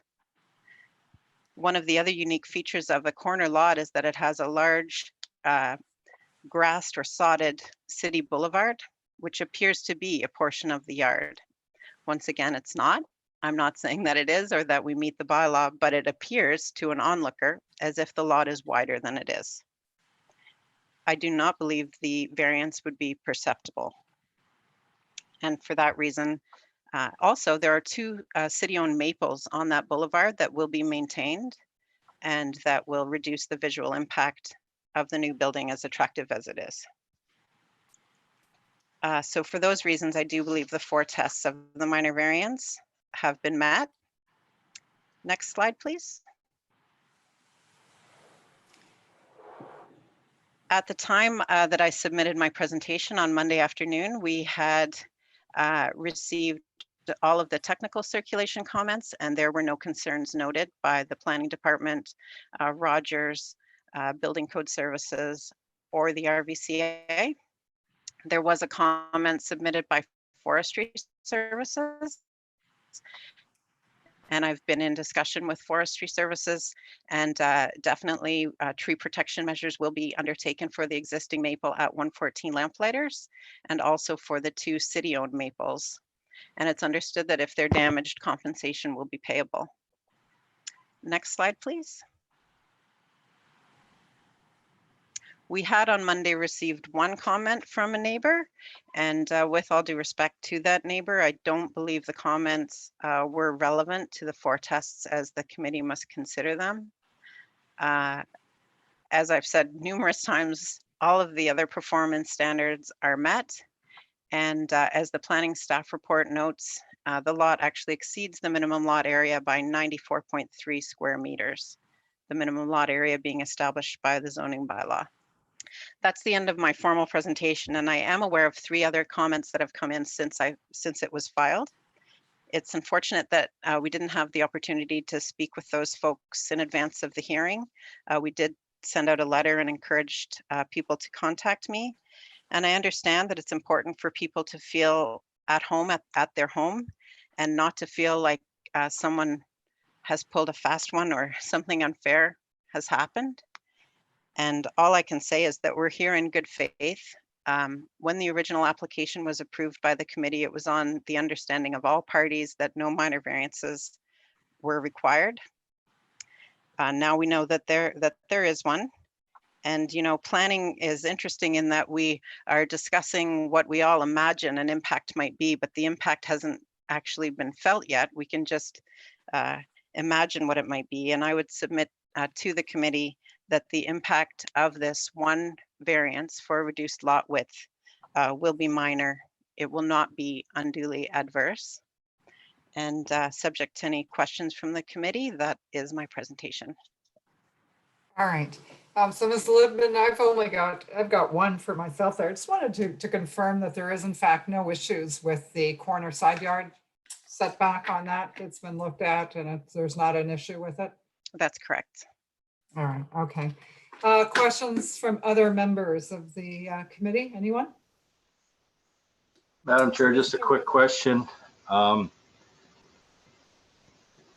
I correct in observing that the lot width through the balance of the lot is exceeding the bylaw requirement? I'm looking at it tapering back, and I'm my understanding that we've got substantial compliance with the lot width as you go into the lot.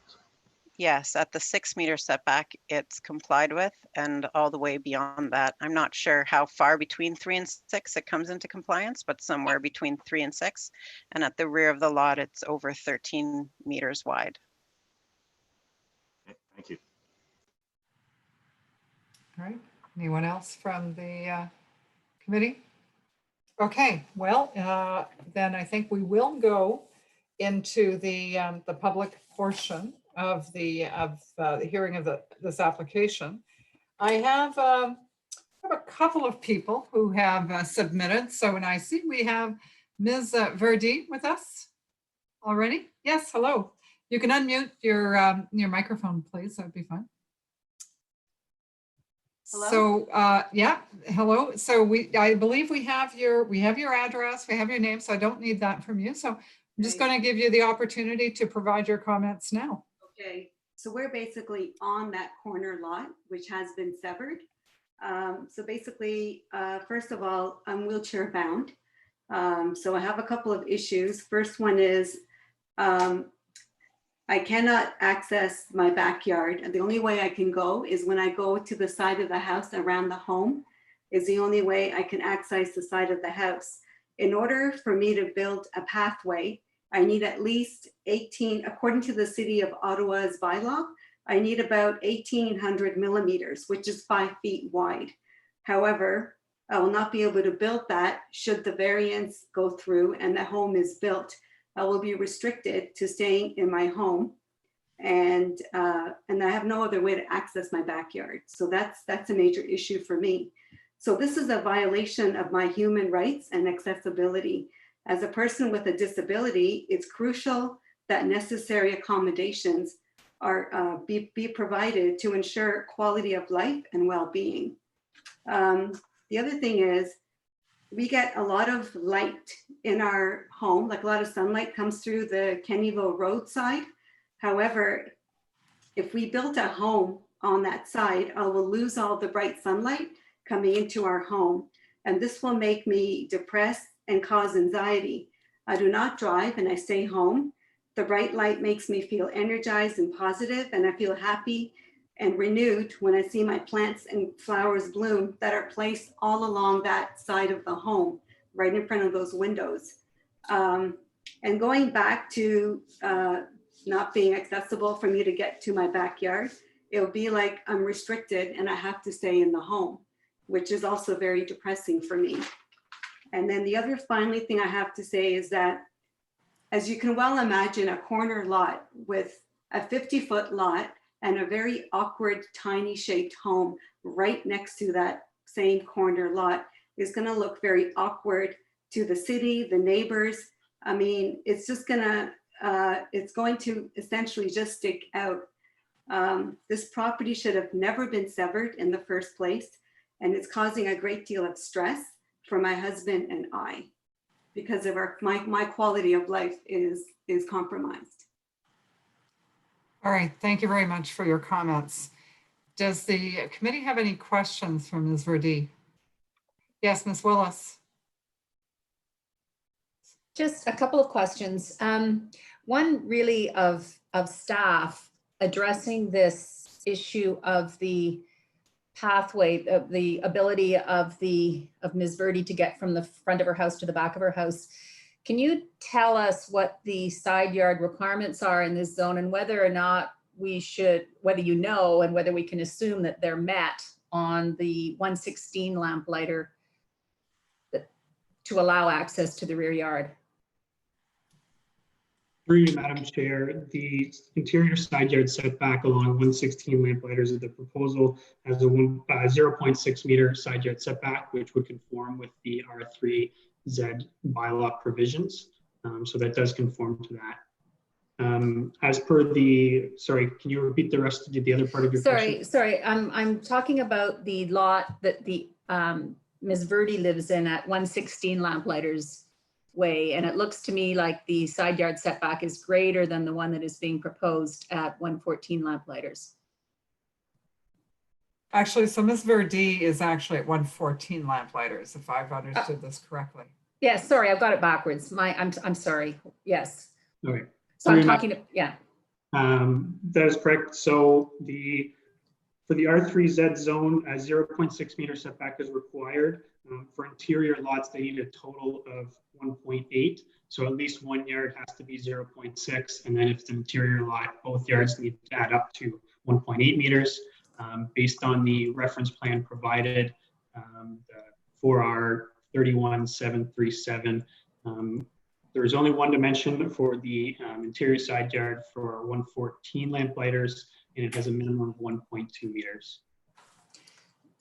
So I guess my question then from that is, Ms. Verdi, whether or not, first of all, you must have moved into your house after the severance the lot was already created, correct? Yes, that's correct. And so you would have to be able to get from the front of your house to the back of your house on your property, regardless of whether or not a house is built on that lot next door. Well, I do now because there is no home there. So I have enough space to go back.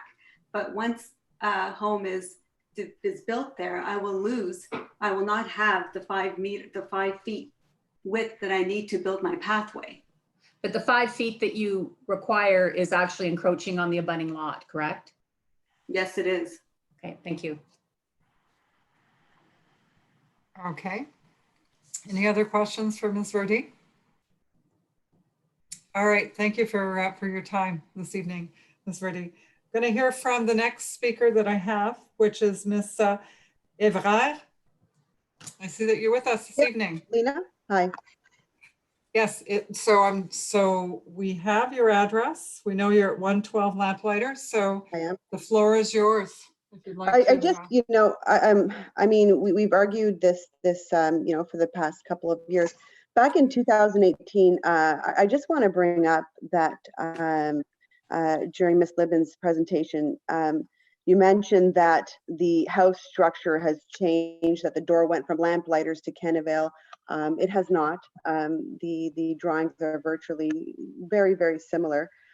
We had this disagreement back in 2018 whether or not there would be enough width space in the lot that is fronting onto Lamplighters Drive. With the original drawings, to state now that it was a surprise, you know, that you had to change the door over to Kennevale Drive, and therefore the setback was changed, is incorrect. That's the way it was back in 2018 when this application was presented, and therefore even back in 2018 when the proposed to build a house on this lot, then it becomes invalid. I mean, to say that there was a series of errors that has been brought up time and time again over the initial application, you know, the zoning bylaws have not changed. So to state that it was incorrect, you've made a mistake. No, you had the drawings back in 2018. I have copies of them that showed where the door was. How was it passed through then? And how do we attempt to pass through it now, saying we made an error when there was no error? There was not enough room then. There is not enough room now. So Ms. Evrard, let me address that, because I think that Ms. Libman has provided us with an explanation as to why that happened. Was it right? No, it wasn't right. It got missed by a lot of people. But what she's suggesting is that back at the time that the original proposal came through and that it came before to the committee, I guess the advice or the information that was provided was that in fact the lot was complying with the zoning bylaw at the time. And what we found out just recently was, and maybe you knew this ahead of us and we didn't know this, and that's, I think this is okay. You said you presented back at the time that the lot wasn't, all right. Absolutely. So, so for whatever reason, we continued to get the advice from both staff and the applicant and I don't know whom else we asked at the time, but there was a mistake. So what we wound up with is a lot of record. So if it's a lot of record, then it comes down to whether or not it's a viable lot of record. And I think that that's what Ms. Libman has been trying to explain. It may be that in fact the original designs were very, very similar. It seems to make sense to me that in fact somebody would have been thinking in those terms anyway back in 2018, I think it was. But we are now trying to figure out whether or not there's a feasibility for development on the lot today. And so that's for the committee to consider based on the information we've had so far. But we do appreciate that that you were involved in the process before and that you're with us again tonight. So thanks for making the time to speak with the committee. Are there any questions from Ms. Evrard from anyone? Okay, all right.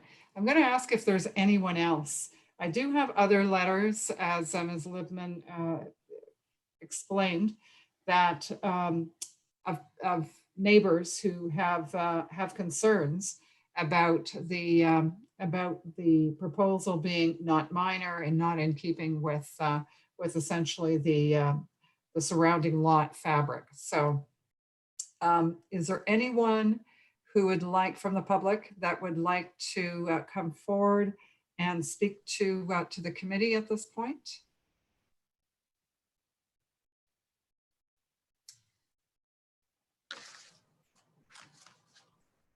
going to wait for a minute here because I see somebody that might be a speaker. My client is on the line there, Estanoon. That's if that's okay. So all right. Thank you for that, because I just wanted to make sure it wasn't that we weren't missing anybody. Okay. So yes, thank you. So, Mr. White. Madam Chair, thank you. Just a question to staff. Ms. Libman brought up the matter of the city considering a bylaw, I suppose as a bylaw amendment to include or to be able to include this site triangle area in the lot width calculation. I wonder if we could just get a little more clarification on that situation. What's the status and what's moving forward on that?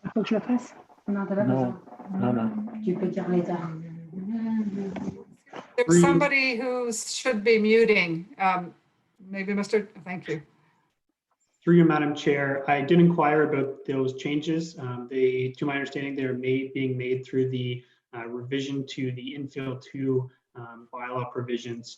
My understanding is, though, however, it will only affect the lot area calculations with regards to driveway permitted size. My understanding is, regardless, it will not be.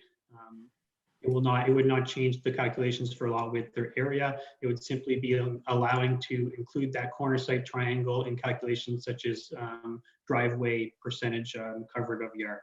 And I believe those are going forward to a upcoming council meeting.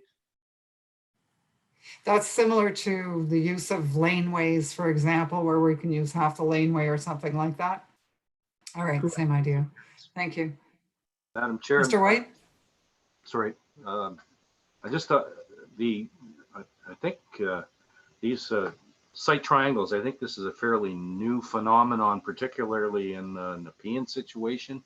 And I think the implications of these site triangles in terms of the restricting development on corner lots is something that's worthy of consideration. And I'm disappointed to hear that the city's not looking at that in terms of the overall impact on setback requirements and lot widths, et cetera. But anyway, I'll leave it at that. Thank you. Well, I am mindful that, and I think I've said this before, where corner site triangles for a time weren't being asked to be conveyed at all. The requirement or the condition was that there'd be absolutely no development to happen within that corner site triangle, but the city was not asking for them necessarily to be conveyed. And now we're seeing the request for conveyance of those site triangles now. And I think maybe it depends on the situation, the streets that are involved, but it's not, we have seen cases where in fact there's no conveyance of that site triangle, which means there's no impact to that calculation in any event. So, okay. All right. Any other questions from the committee? Nope. All right. So no more questions from the committee. We're going to then, I think, go to, and I just one last call for anybody else who needs to, who would like to speak. And I'm looking for new speakers. Mr. Verdi, if you'd like to speak, I will give you a minute.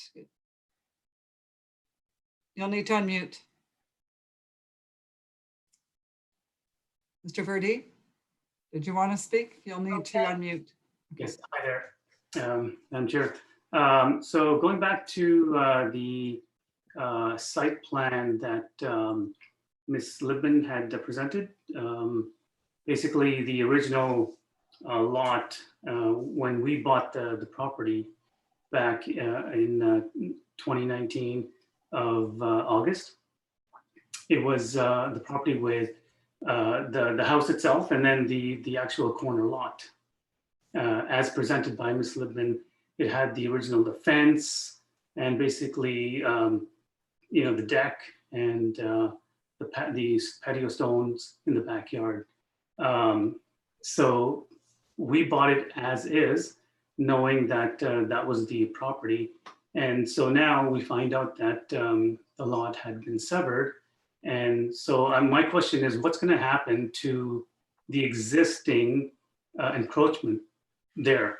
Because we bought the lot, the property as is, with the encroachment and so on. So my question is to Ms. Libman or to the committee as well, what will happen to the existing, the deck that we have, the existing patio structures that you see in the presentation that Ms. Libman had made on the site property? There was a actual GPS photo of it that it was in her presentation. So what's going to happen to that when there's a building or a dwelling built on that property?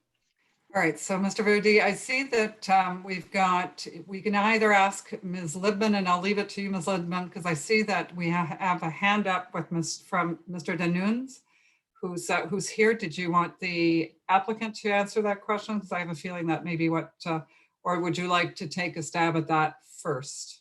I'll leave that to my client. Thank you. All right, Mr. Danunes. Sorry, Thank you. Ms. Yeah, good evening, everybody. If Mrs. Libman wants to represent me, in my comment, I would be happy. The only thing I want to bring to your attention, it's like when we received the purchase of offer from Mrs. and Mr. Verdi, at the time, we disclosed to everybody that we were in the process of requesting a severance for the lot. And after they made their offer, knowingly, their lawyers did communicate with our selling agent at many occasions, trying to tell us that if we got delayed with the severance approval from the city, they will want to get a right to take over our lot. Fortunately, we were capable to obtain the severance timely, and they enter into that deal knowingly and considering that this house, this bungalow, was the perfect home to accommodate Mrs. Verdi. So that's the only point I wanted to make, and I have kept all my communication at the time with their lawyer as an evidence. So they cannot come today in front of you claiming that they were not aware of what they were doing. And as it has been mentioned earlier, whenever they want to access the backyard using my property, they do it, using my property, not being on theirs, and they have also enough room on the other side. So I'm very respectful of everyone, and I'm very considerate about Mrs. Verdi conditions, but it's nothing new. She was already having that condition when she bought knowingly this house.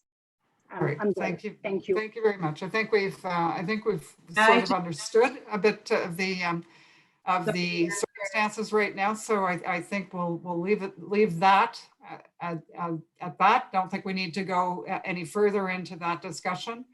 All right, so I don't see anyone else from the public who has raised their hands. So I'm going to call the public hearing portion closed at this point, and ask the committee if you're ready to make a decision on this application. Are we granting the reduction in lot width for this property? Ms. Willis, you're in support?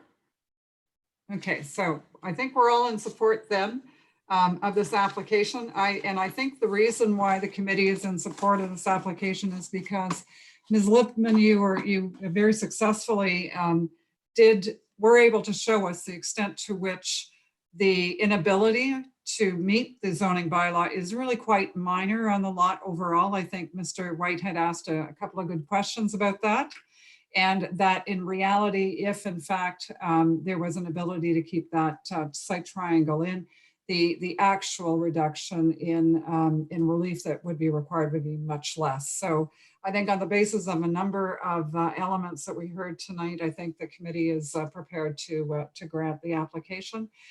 Being mindful to the comments from Ms. Evrard and Ms. Verdi that maybe things weren't, their understanding wasn't, I think Ms. Evrard was actually able to tell us that she knew that the lot was undersized at the time, but unfortunately things happened the way they happened.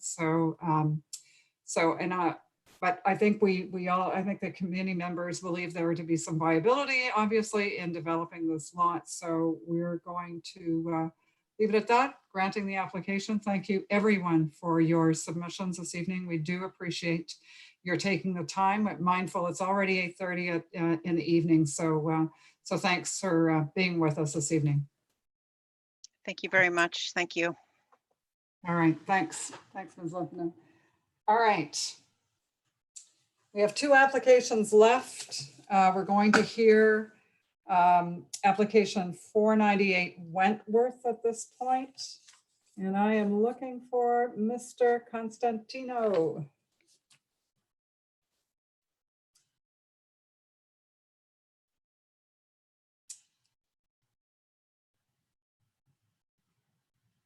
Mr. Constantino, are you with us? Yes, I'm here. Great. Okay. Did you want to put your video on or no? I wish I could. Oh, yes, there it is. Okay, got it. I'm muted. Sorry, I'm not that technically advanced. That's okay. It takes a little practice, so don't worry about it. Don't worry about it at all. So we are, okay, first thing I think I need a declaration from you. I think that's the next thing I need to do. So I got to find my script. So hang on, bear with me because now I'm the one who's lost my script. Okay, on the signposting then. Do you solemnly swear or affirm that the notice provided to you as part of the application process and by the committee was posted first on the property to which the application applies for the prescribed number of days before the hearing, that it was clearly visible and legible during that time? Do you swear or affirm that to be true? We affirm that it's true. It was posted the day we got it. Okay, perfect. All right, going back to the application then. Looking to see whether or not there's any housekeeping amendments. There are none. So I'm going to give you the floor to present the application, please. Okay, the application is, I'm sorry, the zoning is an R2 zone. If we can switch right back to the last page of that sheet of drawing, that would be great. The last sheet shows. Sorry, Mr. Constantino, did you want to start with the consent first and then we'll move to the minor variances? The consents, I'm sorry. Oh, okay. Oh, all right. No, okay. All right. Well, the consents where the zoning is R2F. The client has a property that's approximately, I'm sorry, I'm also talking in feet and inches. So if that's a problem with anybody else, the property is basically 50 feet wide and by 100 feet long. And we are proposing to demolish an existing house in that location and build a semi in that on the 2 parts that are going to be formed by the conveyance. The right now, in order to meet that requirement under the current R2F bylaw, we need relief for lot frontage and lot area. And we have also applied, because of the nature of the grading on the site, we have applied for a height variance also. And we can get into that a little bit later. And what we are proposing is to build, in keeping with the front yard setback, the extended rear yard setback as required by the OMB, and the proper side yard setbacks at 1.5 meters on either side. So the only variances requested are for lot frontage, area, and in this case, height.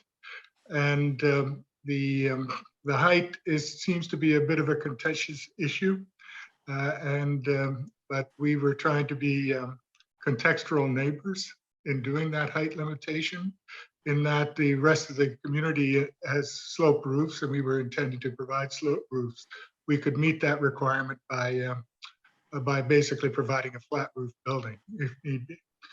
And we'd be under the 8-meter height limitation in that respect. So we meet pretty well everything, intensification from the city, the provincial policy statement on intensification. We meet all the other requirement rationales for obtaining the minor variance. And we believe that the variances are minor in nature in the 4 tests. And also, and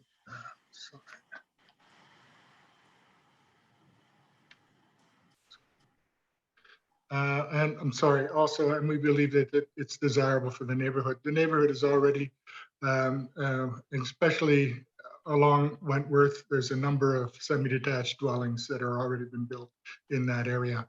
We are in a pocket of 3 right now, directly across the street, which same variances, save for the height granted, I believe, in 2017 and or 2018, and the property to the east of us was granted, I believe, about 10 years ago. So the zoning permits the semi-detached. It's a desirable element for the neighborhood, and we have a couple of issues, but we think that we can resolve those issues. The height limitation, if the community association deems that we can go with a flat roof, then we can eliminate that requirement for the height variance. And that's basically where we are in a nutshell. The letter from the association that we received, they have no issues with the frontage and the area. The only issue that we saw was the height. That became a big issue. And the fact that we have a balcony at the back, which as a result of the backward slope of the property, the balcony is not on the 2nd floor, it's on the ground floor of the building, and it's attached to the living area, which is where we want that to be. And because of the back slope, it presents itself a bit high, but a bit high from the property, about 6 feet off the grade at that point. And that's basically in a nutshell where we are with this application. All right, thank you. Any questions for Mr. Costantini from the committee? No? I guess I do then in that case. So Mr. Costantini, do you have any streetscape evidence to show us exactly? Yes. So it would be nice to see how your building, so what I'm looking for, so I'd like to see how it fits in to the rhythm and the sort of the context of the houses on well, that. This is, well, it's the property is in a mature areas overlay, and we were required to provide a streetscape character analysis. And that the streetscape character analysis is summarized here as presented. And the streetscape character analysis basically has three points which have to be met. Right?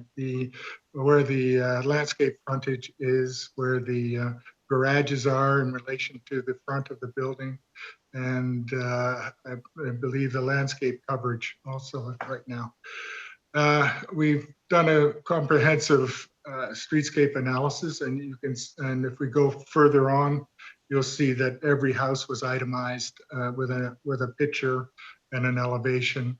All right. Okay. That's what I was looking for. Thank you. I did want to get some sense of so for example, in the one semi-detached that we're seeing there, that's got the beige doors that's already built. Can you tell me, like, do you know what the height of that particular semi-detached is? The height is measured to the midline of the roof. Right. As per the zoning bylaw, and I believe that this is in underneath or within the 8-meter requirement of the zoning bylaw. Okay, so have you got an example of a house that might be? But this was taken. This building was built prior to the new requirement for how to measure the height of a building based on average grade. That new requirement from the zoning bylaw came into effect as a result, I believe, of infill 2. And with infill 2, any backsloped property puts us at a disadvantage for height, because what ends up happening is the definition of how to calculate average grade is that you have to take the points, the elevation points at the front yard setbacks on the lot line and at the rear setback line against the lot line. That average for us actually puts us at almost 0.85 meters below the street frontage of the property. So we're starting our height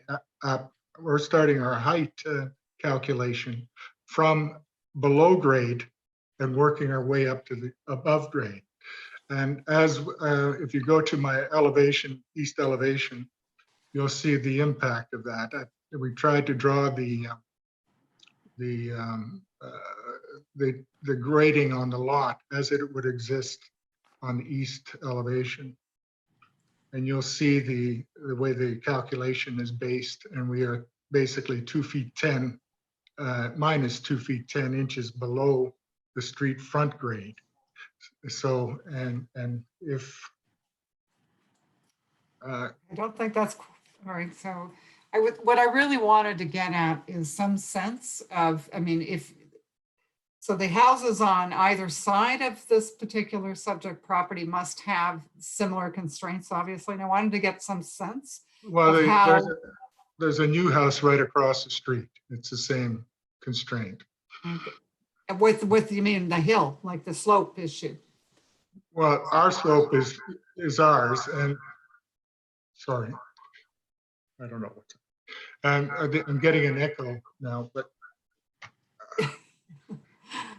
All right, okay. Anyway, our property is sloping backwards towards the rear. And I know, but there's about a 6 foot, there's a 6 foot drop. I just would have liked to have seen what the two houses on either side looked like. That's all I'm asking. That's okay. Do you have that? Do you have photos of the houses next door? I don't have a picture of the house next door. No, I didn't. Well, we do have. We can show you what it looks like from the rear lot line. We submitted some pictures to look at the rear foliage, the living wall that's at the back, and you'll see at one end, you'll see how the next door neighbor, which is the one semi on the east side, is how it approaches the rear yard. All right, so, okay. I mean, we're working with our own grades, right, on our own property. So that's what we have to meet. All right, so Mr. White, do you have a question? Yeah, Madam Chair, I was out there today having a look at the neighborhood. The property across the street is very similar, I think, in terms of design, if I'm not incorrect there. And in terms of building height, I'm assuming that it's fairly close to what the perspective anyway from the street, it's fairly close to what we're looking at in this situation. Can I ask the applicant, am I correct in that? The property across the street is actually reverse from our situation. Their property slopes up so that their average grade is actually above, and they would be under the 8 meter height limitation if measured from average grade. Their property slopes towards the back and goes up, not back. Okay. If there's no other, I'm looking just for committee members at this point for questions, and I'm not seeing any more questions from anyone else. All right, so I do have a bit of a speakers list going here. I am going to ask Mr. Liddell, who's the representative for the Community Association. I take it you are representing the Community Association, Mr. Liddell, is that right? Yes, that's correct, Madam Chair. All right. So I think what we'll do is we'll try and get all of the concerns that you have sort of listed and noted, and then I'll open it up to some of these other speakers that I have for any new information that that might be that they may want to provide to us. So with that, Mr. Liddell, please proceed. Okay. Yes, Wood Park is an older community, unplanned, as our president said, and it's kind of happenstance. It's a community of modest homes, and it's a community with a lot of, well, used to have a lot of mature trees, but it seems to be, and the community accepts intensification and what all that means. But what we'd like to keep is the character of the community as much as possible. We're not, we're welcoming newcomers with open arms, and that's not really the issue. The issue is one of scale and this idea that you go big or go home, and that's developers seem to like to build the biggest possible box and maximize their profits, and I guess that's what they're entitled to do. So this one, the main issue has been this roof height business, and we met with the developer last Friday, and there's been some negotiating on other issues. I don't know if Madam Chair, you have the email from the developer where he tried to meet some of the other concerns of the neighbors.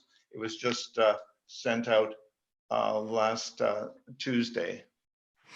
Yeah, we do get those comments. Unfortunately, sometimes when they come this late, committee members, particularly myself, I can speak for myself, I have a lot of trouble trying to actually get to reading those.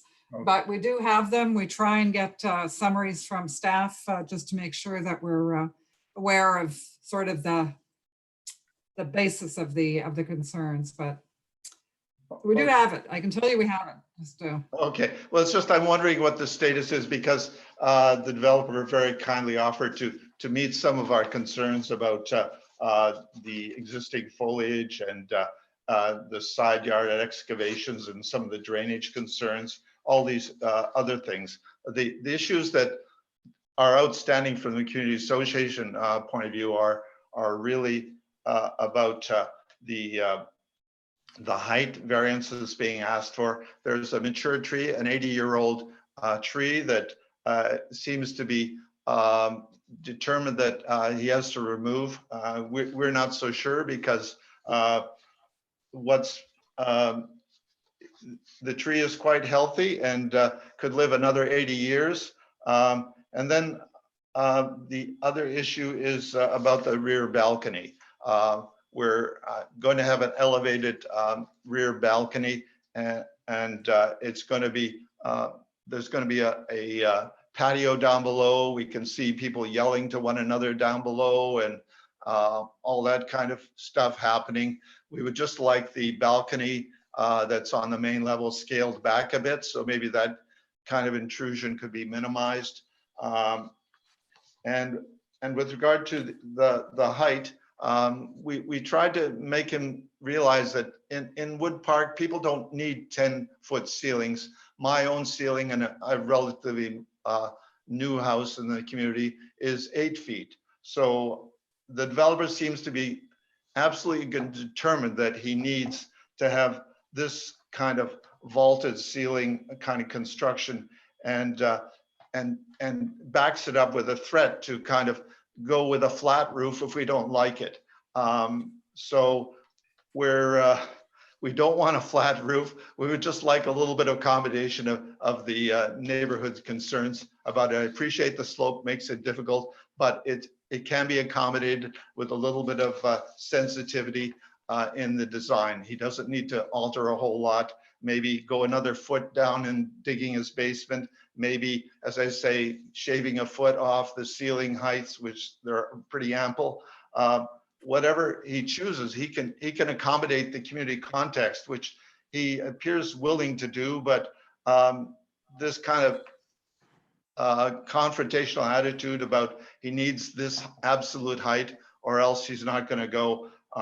He's going to saddle us with something that's totally out of context to the community. Just is a bit disconcerting. So that's about it. I don't know how to incorporate the idea of what has been undertaken by the developer in your decision if you don't have access to this email from the developer. No, I'm saying we have the email. We could look at it. There's not a problem there. But so what I'm going to do though is that the extent of your comments on Mr. Liddell? Yeah, we just like to have any approval tied to the plans that have been submitted, and we have a few concerns which are kind of related to this kind of big go big or go home kind of attitude. We'd like to make sure there was no soffit lighting with this, and that they protect the mature vegetation of the adjoining properties, and that they do make some effort with the fencing, put the fencing up, and that we don't want any secondary dwellings being sprung on us, dwelling units being sprung on us, and coach houses and what kind of being added afterwards. So with those concerns, that's pretty well it. The balcony, the roof height, and the mature tree in front that he can quite easily accommodate by flipping his design around. You can see we're well on the road to becoming a woodless parking lot appearance. If you look across the street at the other house, that's exactly the impression. We would like to stay as wood park, not as woodless parking lot. The other thing about switching it is that it does make it possible to park a vehicle in front of the house. Otherwise, their vehicles are going to be crammed in other people's yards. So they're just going to be blocking the street with their delivery vehicles and whatnot over time. So if they just switched the location of the garage, they could save the tree and make them a little bit more integrity in the green space and blend in better with the community and the streetscape without another little bit of chopped up little bit of greenery, which probably ends up being gravel anyways. All right, thank you. So I am going to ask at this point for some clarification from Mr. Constantini. Sure. So Mr. Constantini, so just bear with me because I have a number of things that specifically that I'd like you to address. Yes. So what we heard is we heard about an 80-year-old tree. I take it that's the same one that may be affected by the driveway and the request for the driveway to be moved. So that's number one. Yes. We've heard concerns about the rear balcony. We've heard concerns about vegetation in general. So some issue that perhaps too much will be lost overall. The height issue, no soffit lighting, fencing needs to be there, and some assurance that there will not be any secondary dwellings. So those are the concerns that have been put forth. How many of those can you talk to us about tonight? Well, let's start with the front tree. We submitted a tree, a report by an arborist which was required by forestry. And he has looked at that, and we have looked at it. The tree is right in the middle of the property, and it has a very big root spread. There's actually a second tree on the property too, on the other side. And you can see where the root spread is on the second tree. It's a much smaller tree, but still, if we flip if we flip the driveways over, we'll lose both those trees. Plus, because we are going to be damaging the root structure on two sides of that tree. And there's a third tree which is just on the property line of the western property, and that tree is in bad stead now, but the root structure is basically coming right down to the property line, and we don't know if that tree will survive construction also. So what we had done then was to try and save the one tree, which was on the eastern side of the property, and with its root structure well within the landscaped area of the front of the house. The middle tree would be decimated no matter what, because the driveways, if they were flipped to the front or to the side, to the middle or to the side, the root structure would have been damaged by both driveways. So this is the reason why we chose to do the one tree method. And then we also said that we would replant a new tree on the city boulevard, or 2 new trees on the city boulevard. We've already just received today from Bruce Rainey confirmation that what we are proposing is fine. And he's also attached a price to buy that tree, which is part of the parcel of the, I think it's $4,500 now, that we are accepting to buy that tree, and then we'll replant 2 new trees in the development. 2 mature trees, okay? So a good Right, so can you sized talk- caliper tree. Okay, perfect. I think we have a lot on the trees, so that's good. How Good. about on the can you talk to us about the rear balcony? The rear balcony is an extension of the living area, and that's what we wanted to maintain. A lot of light, and if you look at the backyard, it's very heavily vegetated. If I have a submission, I believe, that shows the 3 pictures of the backyard as it exists today. Okay, we have a living screen, a cedar at the back of the property, which is approximately 15 to 16 feet high. It actually is higher than the bell lines that are at the back of the property, and which the right of way is at the back of the property for the Bell and Rogers. I guess it would be both on the same right of way. That screen is there winter and summer. It's a cedar tree, right? It's an evergreen.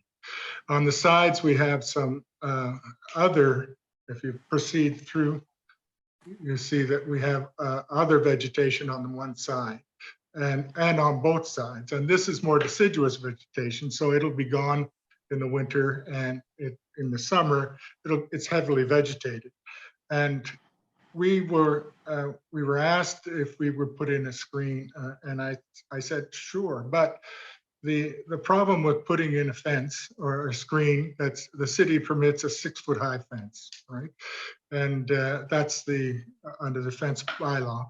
And if we start putting in fence posts and start boarding fence on the property line, that would cause more damage to the existing structure of the trees, the root structure and the lower limb structure for those trees. We're trying to maintain these, and the owner has agreed that he's going to endeavor to maintain that screening and protect it during construction and ensure that it survives. And you will also put in the fence if the community association wants the fence in there. But in my estimation, once you start putting in fence post holes every 6 to 8 feet, you're going to be damaging the root structure for whatever trees are in there, unless we put the fence, 3 feet away or away inside our property. And I'm not sure that anybody would want to give away his property to that extent. You'd have to go almost 6 feet in to get free of the root structure of those trees. And so that's the back. And that the reason for the balcony is that we don't get a lot of light in the backyard, as you can see right now. And that means right now at the summer, with the sun altitude being high, in the winter that altitude is going to be low, and that screen is going to be there. And why not, have that glass area where we can, where he can enjoy the outdoors in fall and winter and summer. Okay, so Mr. Constantini, I'm just trying to move through some of these. So in terms of the notion that Mr. Liddell had brought forward about possibly introducing secondary dwelling units, is that part of your plan today? Well, right now it isn't part of our application. But you know, I mean, if the house is offered for sale, what are we supposed to do? Put on title that the zoning permits a secondary dwelling unit. That's why we can't. As of right? Okay. As of right. So Mr. Hodgins, we're not proposing at this point to do that. All right, Mr. Hodgins, can you just confirm that for me, that secondary dwellings are permitted as of right in this zone? That's correct. Through you, Madam Chair, secondary dwelling units are permitted in semi-detached units. Yes. And as provided they meet all the requirements of the zoning bylaw, that's a done deal. Okay. Correct. Right. Exactly. Nothing anybody can say. All right, so that's good. I think we've run through a lot of these. The things that we can deal with. We talked about the lighting at the meeting also. Yeah. And we said that we don't object to not providing any overhead lighting, and any lighting that we would provide are sconces, and we would make sure that there would be ample cutoff so that the light doesn't spill over into the other properties. All right. We Okay. will maintain I the think mark. that's. I think that takes us through most of the points here. I think you've explained the height well enough. I don't think we need to get into the wall height inside the building. I think you've explained the fact, and to me it almost sounds like it's a technicality because of the grade issues that you in fact have to meet that. All right. And I am going to. And I think the owner and I would prefer to provide a slope roof. I'm not threatening a flat roof. I'm just trying to tell you that if I wanted to take away that variance, I could have done it with a flat roof, and that would have provided more ire from the community association. We do want to provide a slope roof. All right, thank you very much. I'm going to move on now to the next speaker, unless the committee has any other questions in line with the things that we just talked about. Okay, so the next person I have on the list is Mr. Darcy, and I'm going to get this wrong, but Uwala. Okay, so Mr. Please tell me what your last name is so that how do you pronounce it? Eugene Walla. Eugene Wally? Okay. In that case, Close enough. Close enough. Okay, great. I'm going to ask you just for any new points to add to what Mr. Liddell has already provided to the committee. So I would like to add that the height variance is not minor. Adjacent neighbors on Edgeworth are roughly 4 feet below the grade of the planned development, meaning this development will stand over 10 meters above neighboring properties on Edgeworth. The developer has offered, as he was just talking about, to build a flat roof to circumvent this, but that's not consistent with any other house in the neighborhood. A 1 foot reduction of ceiling height on both floors and a slightly shallower roof would meet bylaw guidelines and still provide an impressive ceiling height. Can I speak on to the that? topic of balconies? No. I want to hear for everything from one speaker at a time, and then we address new issues as we go. Thank you. Please finish. On the topic of balconies, again, the neighbors on Edgeworth are roughly 4 feet below grade of the development, meaning balconies will be well over the fence line and completely impose on their privacy, an inconsiderate building practice in my opinion. Mr. Rudolph has a hedge on his property, but this does not block out lateral views of backyards adjacent to the development, and there are no penalties to the developer if the hedge dies as a result of digging close to the property line. On the topic of that tree is a distinctive tree on city property. So it would be nice to keep that. Again, we've talked about it to death, I think. So I'll leave it at that. I think so. Anything else? No, that's it. All right, so I'm gonna, so No. Now it's the committee's turn to ask questions of the speaker. So we have a bit of a little flow here that we're going to follow. No So problem. anybody, so Ms. Willis. Yes, just the comment about the house towering over the properties to the rear because of the grade change, and I just did some mental calculations that the variance requested is only 0.85 of a meter, which is 2.79 feet, and that's really based on the distance between the eaves and the peak. So they may already tower over, but do you think that going 2.79 feet above what is required when it's a peaked roof with no windows or anything, is that intrusive on the properties to the rear? I do think so. The one beside it would be smaller than that one, and it already is like towering over my backyard. Meaning So that it I would would not go over that 8-meter height. So it would tower regardless of the variance. Yeah. Thank you. Okay, any other questions? All right. So I don't think we need Mr. Constantini to ask you for any clarifications on that. Most of the issues were already addressed in the previous discussion with Mr. Liddell. So I'm going to go to the next speaker, Mr. Is it Doherty? Mr. Doherty, are you here? Yes. I saw your name. I was pretty sure I saw it. Yes. Okay. Yep. So you have the floor. And again, I'm going to ask that you, as much as possible, just focus on any new comments and new issues that you would like to raise. I have the 5 minutes, so I'm going to utilize my 5 minutes. Okay.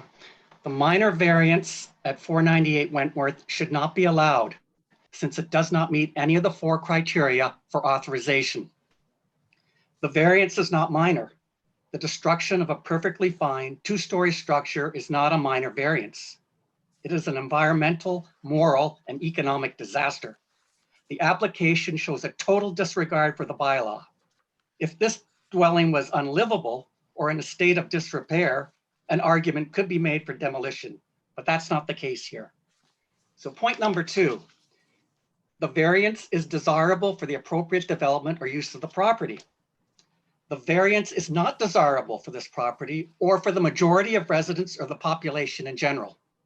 How can it be desirable to destroy a perfectly fine home, cut down mature trees, destroy a perfectly functioning lot? The only entities that find this desirable is the City of Ottawa Treasurer, which will receive increased property taxes without improving services. The only other party that finds this desirable is the absentee owner. Building 2 luxury semis that sell for a combined $1.4 million sure sounds desirable to me. But for the residents, it means 4 more cars on the road, and parking is a severe problem on Wentworth Avenue. It's higher density, less trees, and continued destruction of the character of the street by an absentee developer. Now, point number 3 it has to meet. The general intent and purpose of the zoning bylaw is maintained. Well, if the intent of the bylaw is to destroy existing housing, increase congestion, get more cars on the road, and drive out existing tenants, cut down trees, increase property taxes, and reward the wealthy, then yeah, it should be approved. But that's not the intent of the bylaw. If the intent of the bylaw is to evict a family of 4, then go ahead. You'll be responsible for their eviction because there's already a family of 4 living in that house, and you'll have to take that responsibility. Now, number 4 on the list, the general intent and purpose of the official plan is to be maintained. Well, let's take a look at that one. One of the intents of the official plan is housing affordability. The request for a minor variance directly contravenes the official plan. Replacing an affordable, perfectly intact home with 2 luxury semis is not improving affordability. Currently, a family of 4 is living in this house. Replacing it with a $1.4 million worth of semis is not the intent of the official plan. Regarding the desire of the official plan, with respect to increased intensification, if by if by increased intensification, it means increased property tax revenue per square foot without extra cost to the city, then this will definitely achieve that. But if intensification means more people living in a square foot area, this may not be the case. These two new expensive semis may have 2 or 3 people living in them. So this minor variance does not meet the intent purpose of the official plan. Reduced affordability, environmental destruction, no guarantee of intensification. Plus, the recent city council decision to extend the city boundary is a clear message that housing affordability is the main priority of the official plan. To comply with the official plan and the desires of city council, this destruction of an affordable home cannot be authorized. And finally, by not granting this minor variance, it can be a win-win-win situation for everyone. It's a win for the citizens and residents, as we'll have more affordability, less cars and traffic, and preserved environment. For the city, they can keep their promise of affordability, compelling the developer to find other areas to explore. And for the developer, maybe find an undeveloped lot they can, or an existing structure that's deemed unlivable. That's no problem.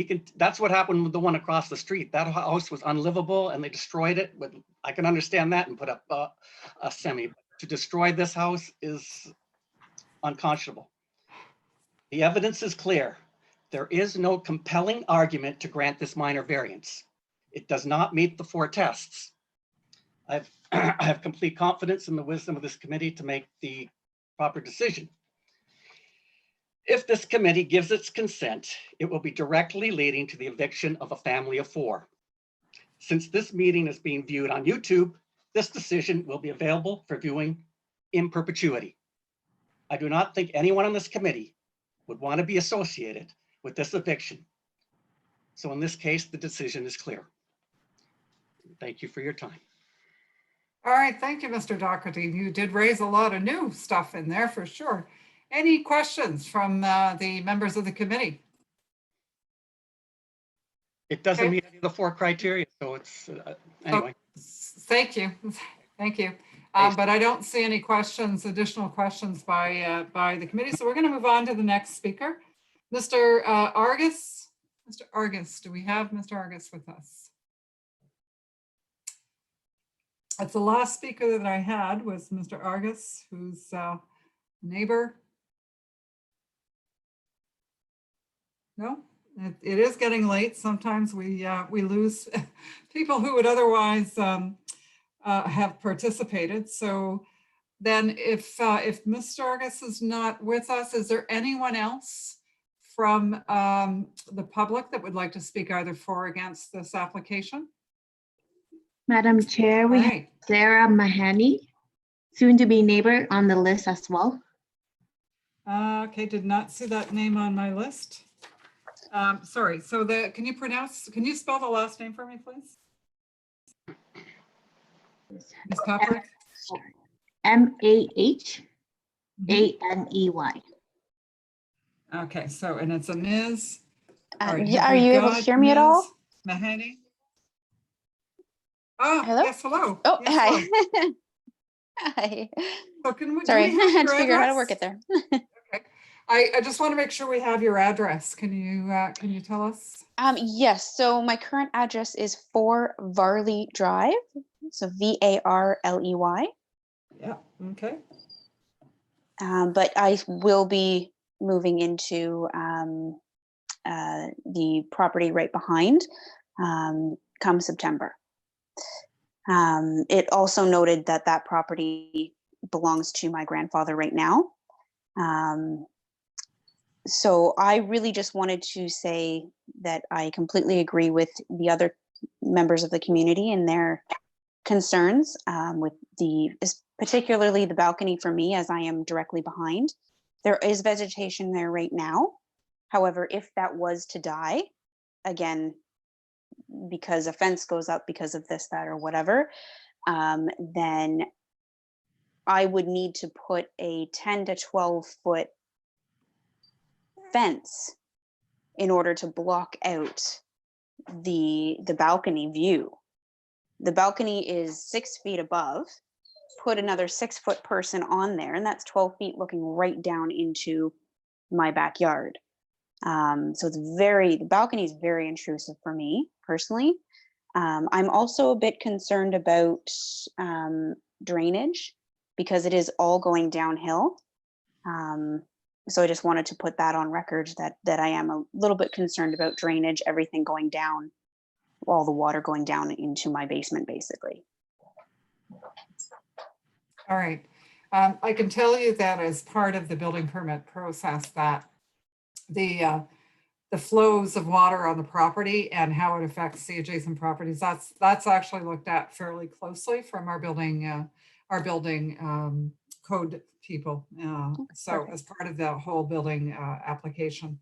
So, okay. So I think I heard a lot of the same sort of concerns. I can understand for sure if you're that much lower, the concern with the balcony, and if the screen, that 15 feet is pretty high screen, I've got to tell you. I don't know how that was allowed to sort of keep growing. It's not exactly 15 feet. I would measure it more at about 10 feet, but yeah. Right. Okay. Because 15 is like, well, yeah. almost. So, okay. Any questions for Ms. Mahaney? Matt? Yes, Ms. Willis. Yes, I was just wondering if you could clarify, you're saying you're moving right into right behind the property. So is that either 495 or 497 Edgeworth that you're moving into? 495. And that's the semi-detached unit as well that was subject to a severance some years ago. In 1977, my grandfather had both of them built. Okay. And are you aware as well that according to the staff report and everything that I've read, that the balconies that are being proposed comply fully with the existing zoning? Again, I know nothing of zoning. I just know that this is going to seriously impact me and my enjoyment of my backyard. But it would impact you regardless of the form of building that goes on that lot if a balcony is put on the sort of the ground floor at the front, the second floor at the back. The ground floor, yeah. Yeah.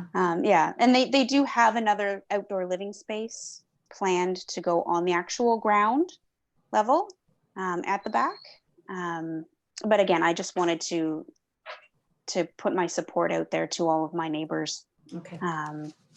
About their concerns. Okay, thank you. All right. Any other questions from the committee? Okay. I'm going to make one last call out there. Anyone else from the public want to speak either for or against the application? Okay, based on that, I am calling the public portion of the hearing on this application closed. So have we got, committee, what would you like to do about this one? Are you prepared to grant both the consent and the minor variances now? Looking for some comments. Ms. Willis. I actually am prepared to support right now the consent and the variances. I think the variance related to the building height is something that would not be discernible from the street. 2.79 feet for the overall grade around the house. Not in compliance. Excuse me, the public hearing portion is closed, so we're going to let the member complete her comments. When in fact, I believe if you're going down the street, you wouldn't notice that it was 2.79 feet above what the bylaw requires. And I think that the addition of the pitched roof does help the look of the building. So I don't think it would be discernible. And I do feel that the other variances are minor in nature and comply, and that some of the problems relate to the grade of the property from the front to the back. And the people on the other side on Edgeworth would have issues with balconies or overlook, regardless of the form of development, regardless of whether or not these variances and severance were granted. And so I'm prepared to support it now. All right, thank you. Ms. Markovich? I would like to actually reserve my decision. I'm wondering if that's possible. Absolutely, we can reserve on this one. Okay. Mr. White, are you? I think, why don't we do that then? Let's reserve on this one. There's a lot of new information that came forward, and maybe that would be not a bad idea. Okay, thank you. All right, okay, so that's what the committee will do then. We are, and this happens if we've got a lot of new evidence that comes forward. We hear from the neighbors. Of course, the neighbors, your input into this process is also key, right? There's the planning side, but there's also hearing from the residents and how they view the impacts and how you relate that to us. So based on that, we are reserving the decision. You will get a formal written decision in 10 days time, and it will outline the reasons for the committee's decision, whether in favor or denying. All right, so thank you so much, everyone, for your participation tonight. We really appreciate it. That's what this is all about. So again, thank you for sticking with us. It's 9:15, so we've got one more application to go, and then we're going to do the reserve. So thanks so much, people, and enjoy the rest of your evening. Thanks, you too. Okay. Last but not least, we're going to 7573 Tower Road. And I'm looking for Mr. St. Louis. Mr. St. Louis.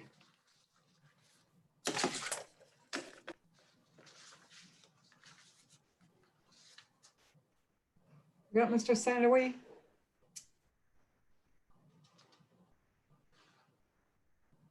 Yeah, this is the trying to go from observer to participant. I have a feeling that's what's been slowing down the, but I see that they're coming on. This is good.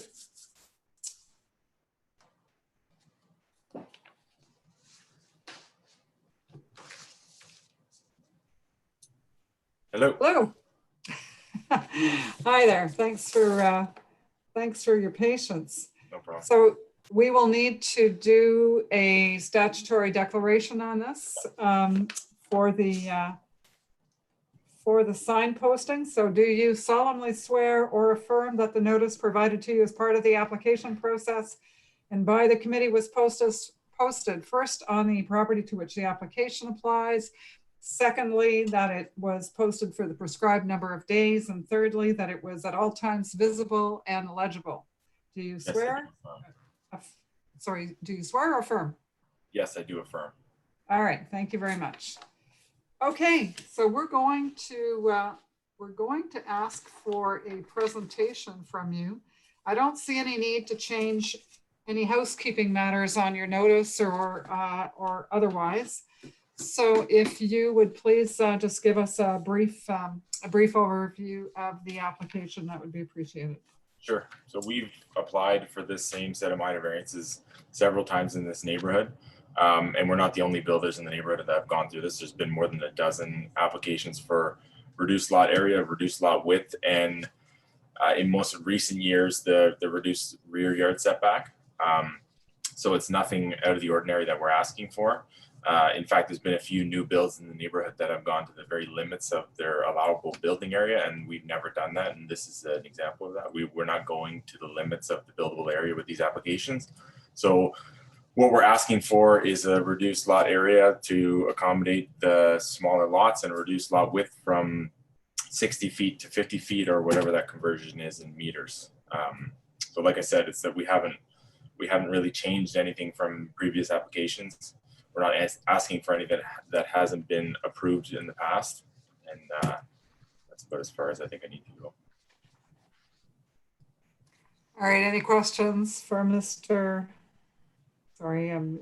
St. Louis? From the members of the committee, any questions on that? No, all right, okay, so in that case, we will go directly to, I have two speakers on my list, and as always, I like to start with the community association. So Ms. Clark, would you like to join us?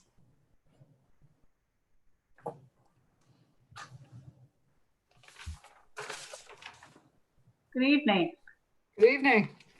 I just got the notice that my battery is running low on my laptop. So my husband's scrambling to get the power cord. So I hope I don't lose you. Well, there is, just so you know, there is a phone number. If we do lose you and you have some trouble coming back, there is a call-in number. So you can always come back that way. Okay. Do you know what it is? Sorry.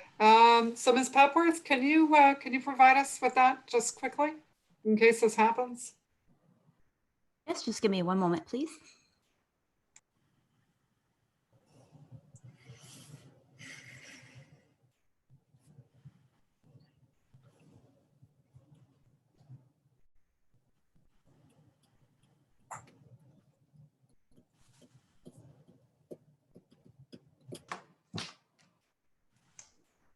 Through you, Madam Chair, the number to call would be 1-613-209-3054. I can send this to Ms. Joan Clark in an email as well. All right, that's fine. Thank you very much. Okay, great. So please go ahead.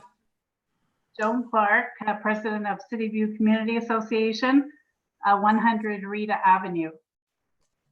I'll start by just giving you a little bit of a short rationale about my response and then 2 points. Because infill developments are occurring throughout the urban residential neighborhood, Council has directed city staff to monitor the effects of infill bylaws. A detailed summary of findings was presented to the Planning Committee on May 22nd, 2018. Based on those findings, and as well as the citywide stakeholder input, the proposed zoning changes for low-rise residential development within the Greenbelt put forward new regulations addressing landscape, parking, and built form issues.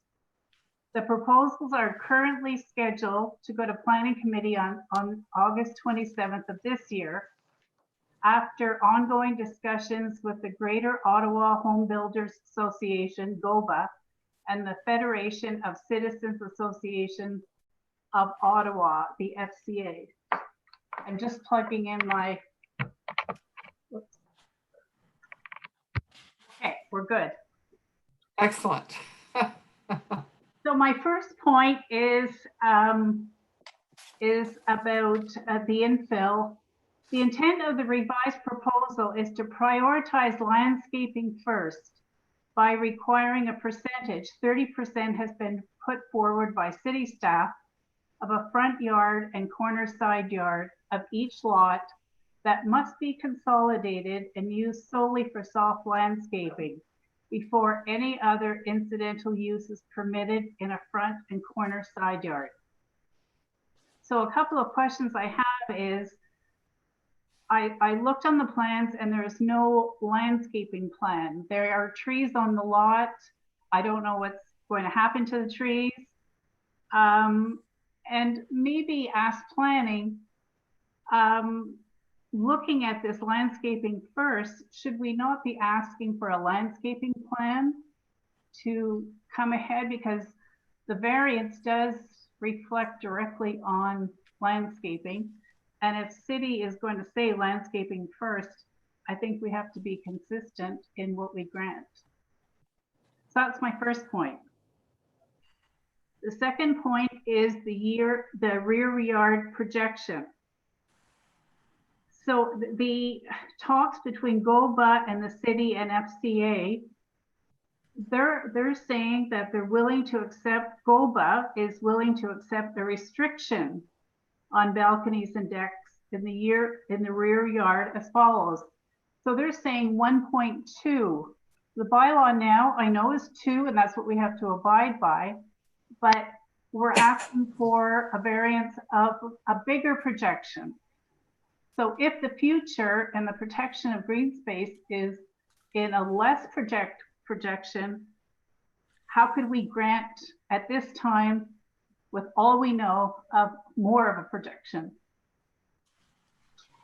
And also, I know Marion Barton next door is going to address it, but about the ditches, we know that that's happening throughout our neighborhood when we have new developments, that they fill in the ditches and then they mess up the whole drainage of of the street. So that's it. All right, thank you. Any questions by the committee for Ms. Clark?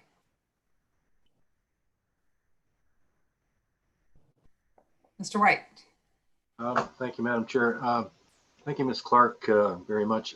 Just wondering, the Community Association has appeared many times, I think, on these applications for what I consider to be significant reductions in lot frontage requirements and lot area requirements in St. Clair Gardens and City View. What are the Community Association's views on that situation? It seems to me that this committee has been expected to deal with numerous applications, and essentially we're dealing with at least one at almost every meeting that we hold.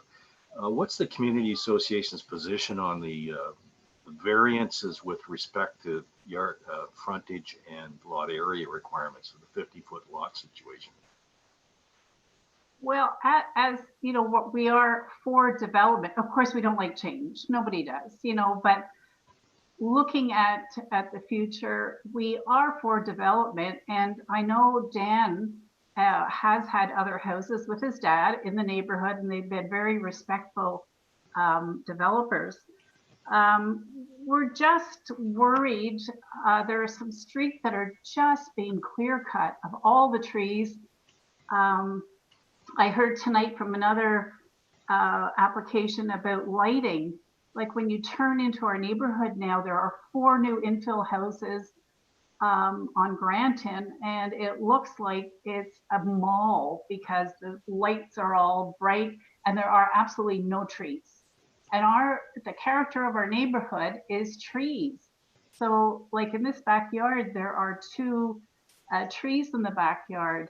I want to know what's going to happen to them, because it's not good enough to come in and clear cut a whole property and put up a big 2 big houses. And we talked about affordable housing. These are $1 million homes. Like, so they're not affordable housing. I know in one of the decisions, it was talked about that we're close to the baseline rapid transit, but I was at a Zoom meeting, and we know the rapid transit isn't going to be built in 5 years. It's going to be built maybe in 20 years. And people who buy $1 million homes aren't going to take rapid transit. So we're not building infill for rapid transit. So we can't really use that or justify it in our minds. So we welcome these new people, and we've met some really nice new neighbors. But we just have to be respectful of green space, of trees, of saying, I need to restore, I'm building 2 houses, but I need to have it look like the character of our neighborhood. Thank you. All right, thank you. Any other questions? Because I think I might move on to Ms. Barton. I guess one more thing about the infrastructure, like our storm sewer or our infrastructure is built in the 1960s for the sewers. So like the ditches and that are really important in our neighborhood. We can't be filling them in. So that's another issue that we have. Thank you. All right, thanks so much. Ms. Barton, the floor is yours.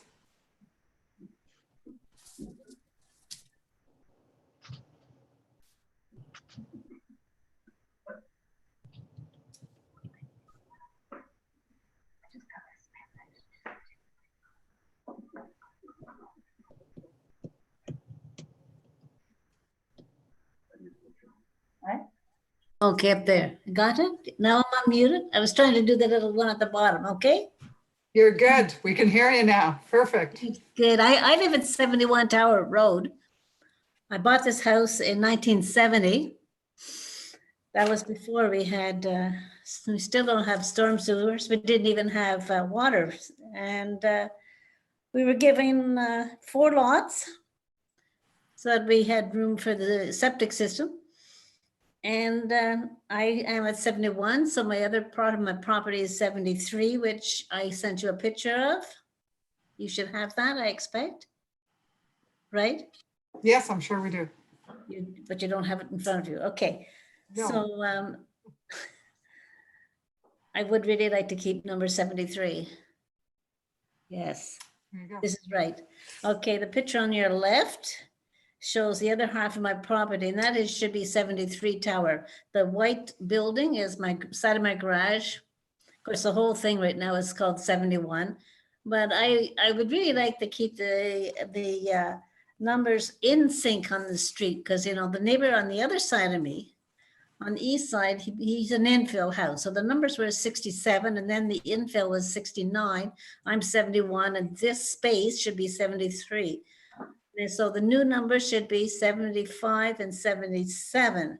Now, Dan told me today, because he came to my house at 4 o'clock today with some proposals, and he said he wanted to keep 75, but I want to keep 73. So he can do 75 and 75A or 75B or something, but 73 is important to me when I sell my house. If I do someday, I want the numbers to stay in sync, and I think anybody building there would want the numbers in sync. They don't want a 71.5 for the house next door. So that is one point I have. I think you must have this letter. Do you want me to speak about that other picture right now since you have it? Yes, please do. That's a good idea. Okay. That is the water that Joan mentioned that backlogs on my drive, beside my driveway, between my driveway and 75 Tower, because there's no culvert. It says in the City of Ottawa approach bylaws that there has to be a culvert. And Dan and his family took the culvert out in March 2016 and put in a big heavy duty plastic and gravel all the way across, wide enough for 3 or 4 cars. So the water doesn't go anywhere. That hedge he also ripped out, even though the hedge was put in by me. And I did not give him permission to rip it out, but he took that hedge out. He put in this wide driveway and filled the ditch with gravel, plastic, and no culvert. So the water sits like this every time there's a heavy rain. Now in Cityview or St. Clair Gardens, we had 100-year rains, and it's not that long ago that the city jumped in and spent a lot of money on Cordova and put in a stormwater system. And but you have to get to the stormwater system. Now Cordova is just down the end of that road there. You see the street is just beyond the trees. Is Cordova, 4 houses down.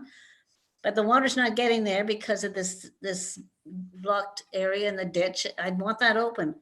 I don't think that's a negotiable point. And I think that according to what I've read on the approach bylaws in section 3.3, where there's no pipe or storm sewer is a system not available, the construction of a private approach may require a culvert. This construction shall be carried out by the applicant's contractor at the applicant's expense.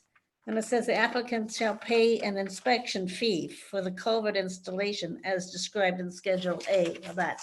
Now, not only do we need that water going across their yard in a ditch that doesn't exist, but it needs to go across the next yard because there's a catch basin for the sewer system beyond the next yard. Like you would call that 79 and 81 would be the property next to Dan's property. And that's just beyond the edge of their property to the west of it is the catch basin for the storm water. And that has to be opened up. There's no, I don't think this application should be approved unless there's a definite plan to open up the storm sewers. Now, the other thing Dan wants to do, as you can see on the picture of my yard, on the most left, close to the construction fence, you can see I have a distinctive tree, quite a tall one at that, probably 75 to 100 feet, My son and I planted that tree in 1972, came off my father's farm. It was only about as tall as me, which is only a little more than 5 feet. So it's taken 50 years for it to get to that size. Now, Dan has proposed that he cut down the tree now, and we could get another tree, and he would put that in closer to the front of our property, like where you see the grass is brown there. And I could choose the tree, but that tree is probably not going to be more than 15 or 20 feet, probably 15 feet high. It's a full-size tree from a nursery. And I'll never see it be a shade tree in my lifetime. I mean, these 3 trees give me such beautiful shade in the back, because if the sun is going across the front, like the view you have now is where the sun goes across. So by early evening, like I don't need to put on air conditioning in my upstairs for the trees to gives me shadow on my yard if I want to sit out. And it would also do the same thing for his new property. I guess his fear is if he cuts those roots during his construction, he has to compensate me for the tree.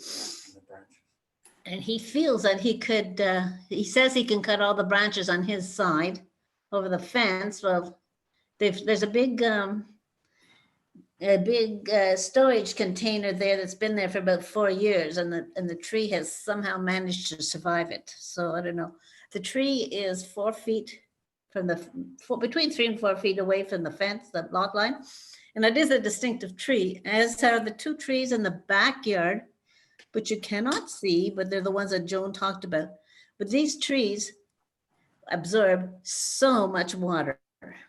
Now, without any trees, where's all this water going that's presently coming into my ditch every time we have a big rain?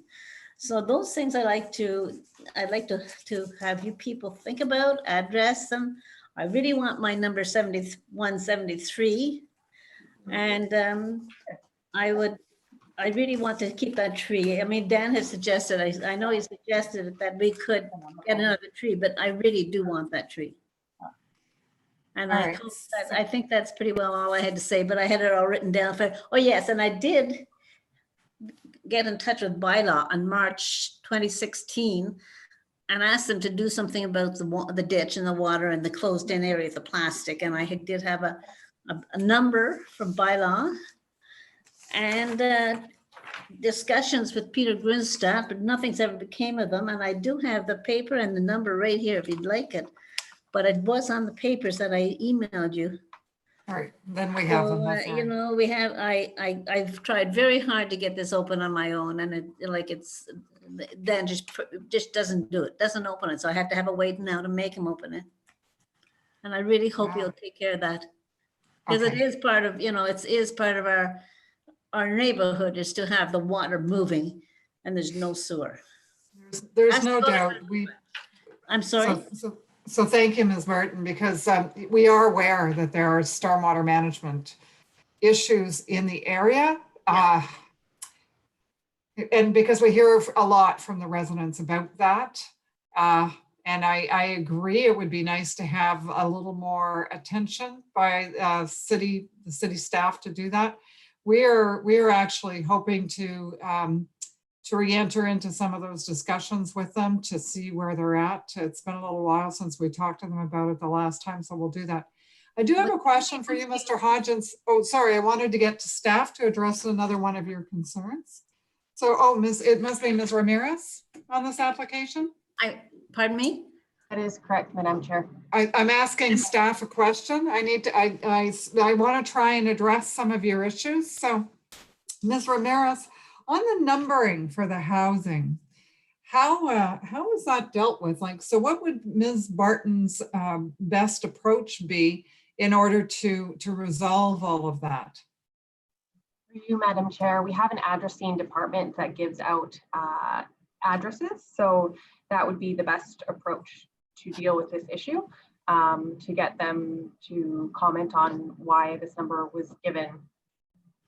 So can you, so the addressing department, is that under Building Code Services? Is that where it is? All right, so Mr. White's telling me yes.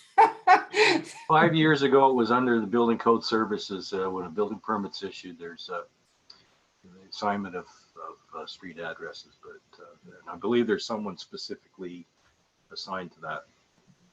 That was my understanding too, especially when they brought in the 911 system. It was really important that they had somebody really taking sort of responsibility for that, ownership for that. So, okay. So Ms. Barton, I'm going to suggest that you, if you can't find the right person just by going onto the city's website, touch base with committee staff again, and we'll see if we can't get somebody to help you. Because I don't know anything. I don't.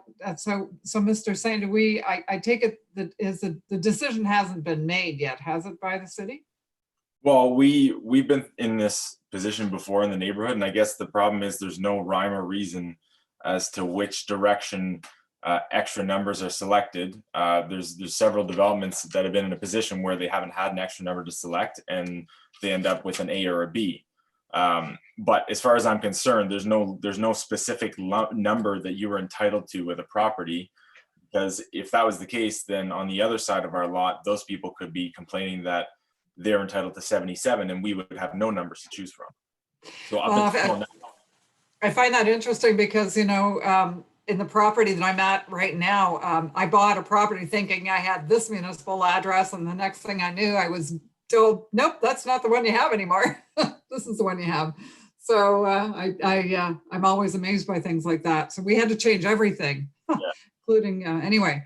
So, okay. So Ms. Barton, I think the other issues had a lot to do. I mean, you brought forward a lot of the stormwater management issues. That's something that we will, like I said, that we're hoping to get a little more clarity on.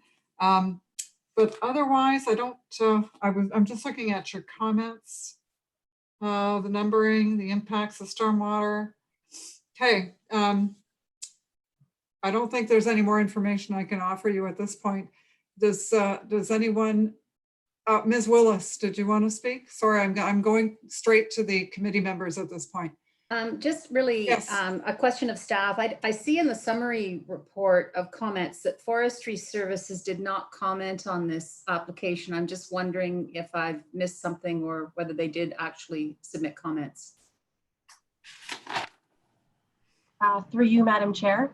I reached out to Forestry on 4 comments, and they went to the site today and took a look at the trees on the site and did provide comments today that there are 2 distinctive trees in the rear yard, and that those the critical root zones appear to be within the footprint of the dwelling. As part of the tree conservation program, at the time of building permit, tree disclosure report will have to be submitted with mitigation measures that the proponents are going to take. All right, so Mr. St. Louis, you were aware of that? Yeah, there was a mix-up at Forestry, and we didn't hear from them until this afternoon on site. When the guy showed up, I discussed the trees with him. I told him what our plan was. Our intention is to keep the trees if we're able to. I've also been advised by our arborist that there's a chance that one of those 2 trees is not healthy enough to try to keep. And if we do end up having to remove it, it's going to be through the correct permit process, and it'll be replaced with a tree of our purchasing. So it was addressed this afternoon. All right, all right, thank you. Ms. Ramirez, no need to add any condition to, I guess we're not looking at a condition here. We don't even have a severance. So no, I guess there's not much we can do, right? Okay. All right. Is there anyone else from the public who would like to speak either for or against this application? Ms. Clark, you want to come? I do have a question. So typically I don't come back to speakers, as you know. I do. So I'm going to give you a minute, and then I'm going to give Ms. Barton a minute, and okay. we're gonna wrap up. Just a question is, if the rear yard set or the projection is granted, does it influence the removal of those trees? That's my question. I'm not sure, Mr. St. Louis, can you answer that question? Well, I guess because of the size of the trees, their critical root zone would pass into our foundation whether we had a rear porch or not. So because of the size of the trees, I think the diameter of one of them is in the 60 range, which means the critical root zone would move 6 meters from the center of the trunk in every direction, which would cut into almost half of our buildable area. So I think the question here is whether or not we're able to preserve the trees, given what root damage we're going to cause by building on the lot as it is. And I think that's where the opinion of a professional arborist will help us. We don't want to remove the trees because we like trees in the neighborhood. Contrary to popular belief, we don't like spending money to remove trees when we don't have to. But it's something that will be determined, like you just said, with the permit process and forestry reviewing the permits and with the advice of a professional arborist on site. All right, thank you. Ms. Barton.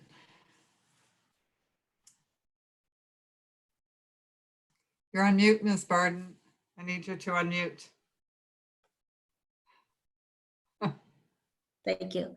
So Dan should have 75 and 77. Pat and Kathy live west of that. They are 79 and they have 81. And the person on the corner marks himself 85. There's 83 and 85. So there's lots of numbers. There's 83 is empty, 81 is empty, and 77 is empty. Okay, so Ms. Barton, there's nothing we can do. And So, then on the culvert business, we want the culverts put and open across that property. Now, whether the drainage sewer goes all the way down is the next person's problem. But we want the culvert going all the way across our property, or the ditches that belong there, because I can't be left with all this water. And the trees removed, so there's more water. And the house put on the property, so there's less space for water to get into the ground.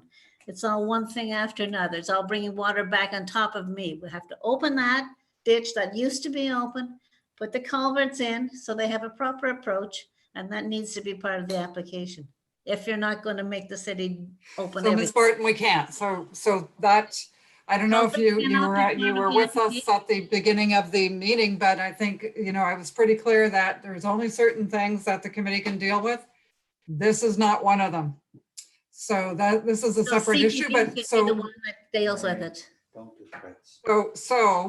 But what we're saying is that we're cognizant of this issue. We did try to address this with city staff 2 years ago, and we're willing to go back to city staff and to try to get more clarity and maybe some kind of commitment. We can't, I'm a little bit worried about going down that road because it's really not our role to do that, but we certainly can feel for the community.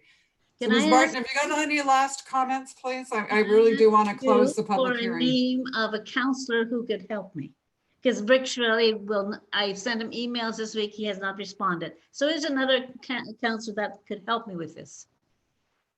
I think there's supposed to be counselors who are covering off for Counselor Shirley. No, there isn't.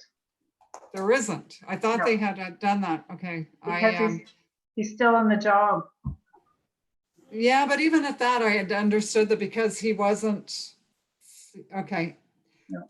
So Mr. Belmar, I need to call on you for this, but can you find out more about who the community association might be able to speak with? I had heard that they had other counselors stepping in for Counselor Shirley, but perhaps that was only for a certain period of time and no longer is applicable. I don't know. So. I have to have representation. Huh? Madam Chair, I'm not aware if that situation remains. My recommendation would be for Ms. Barton or the Community Association to contact the Mayor's office. There's an idea. That's okay. That might be, yeah. Okay, thank you. Thank you for that, Mr. Belmar. That was kind of an obvious one. I should have jumped there too. But okay, I am going to close the public hearing portion down for this application. I'm going to propose we reserve on this one as well. Any objections to that? No? All right. So that said, so the decision will come out in 10 days and you'll get the official decision with the reasons contained within one way or the other. I think there's a few things that we would like to talk about. That's in my mind, there's things that I'd still like to hear from my fellow members in a discussion. So that's what we're going to do. We're going to reserve and you'll get the decision in about 10 days. Thank you. All right. Okay. Thanks so much, everyone. I guess I'm looking for a motion to close or adjourn the meeting. Ms. Markovich and Mr. White is seconding. Perfect. So we have closed our meeting.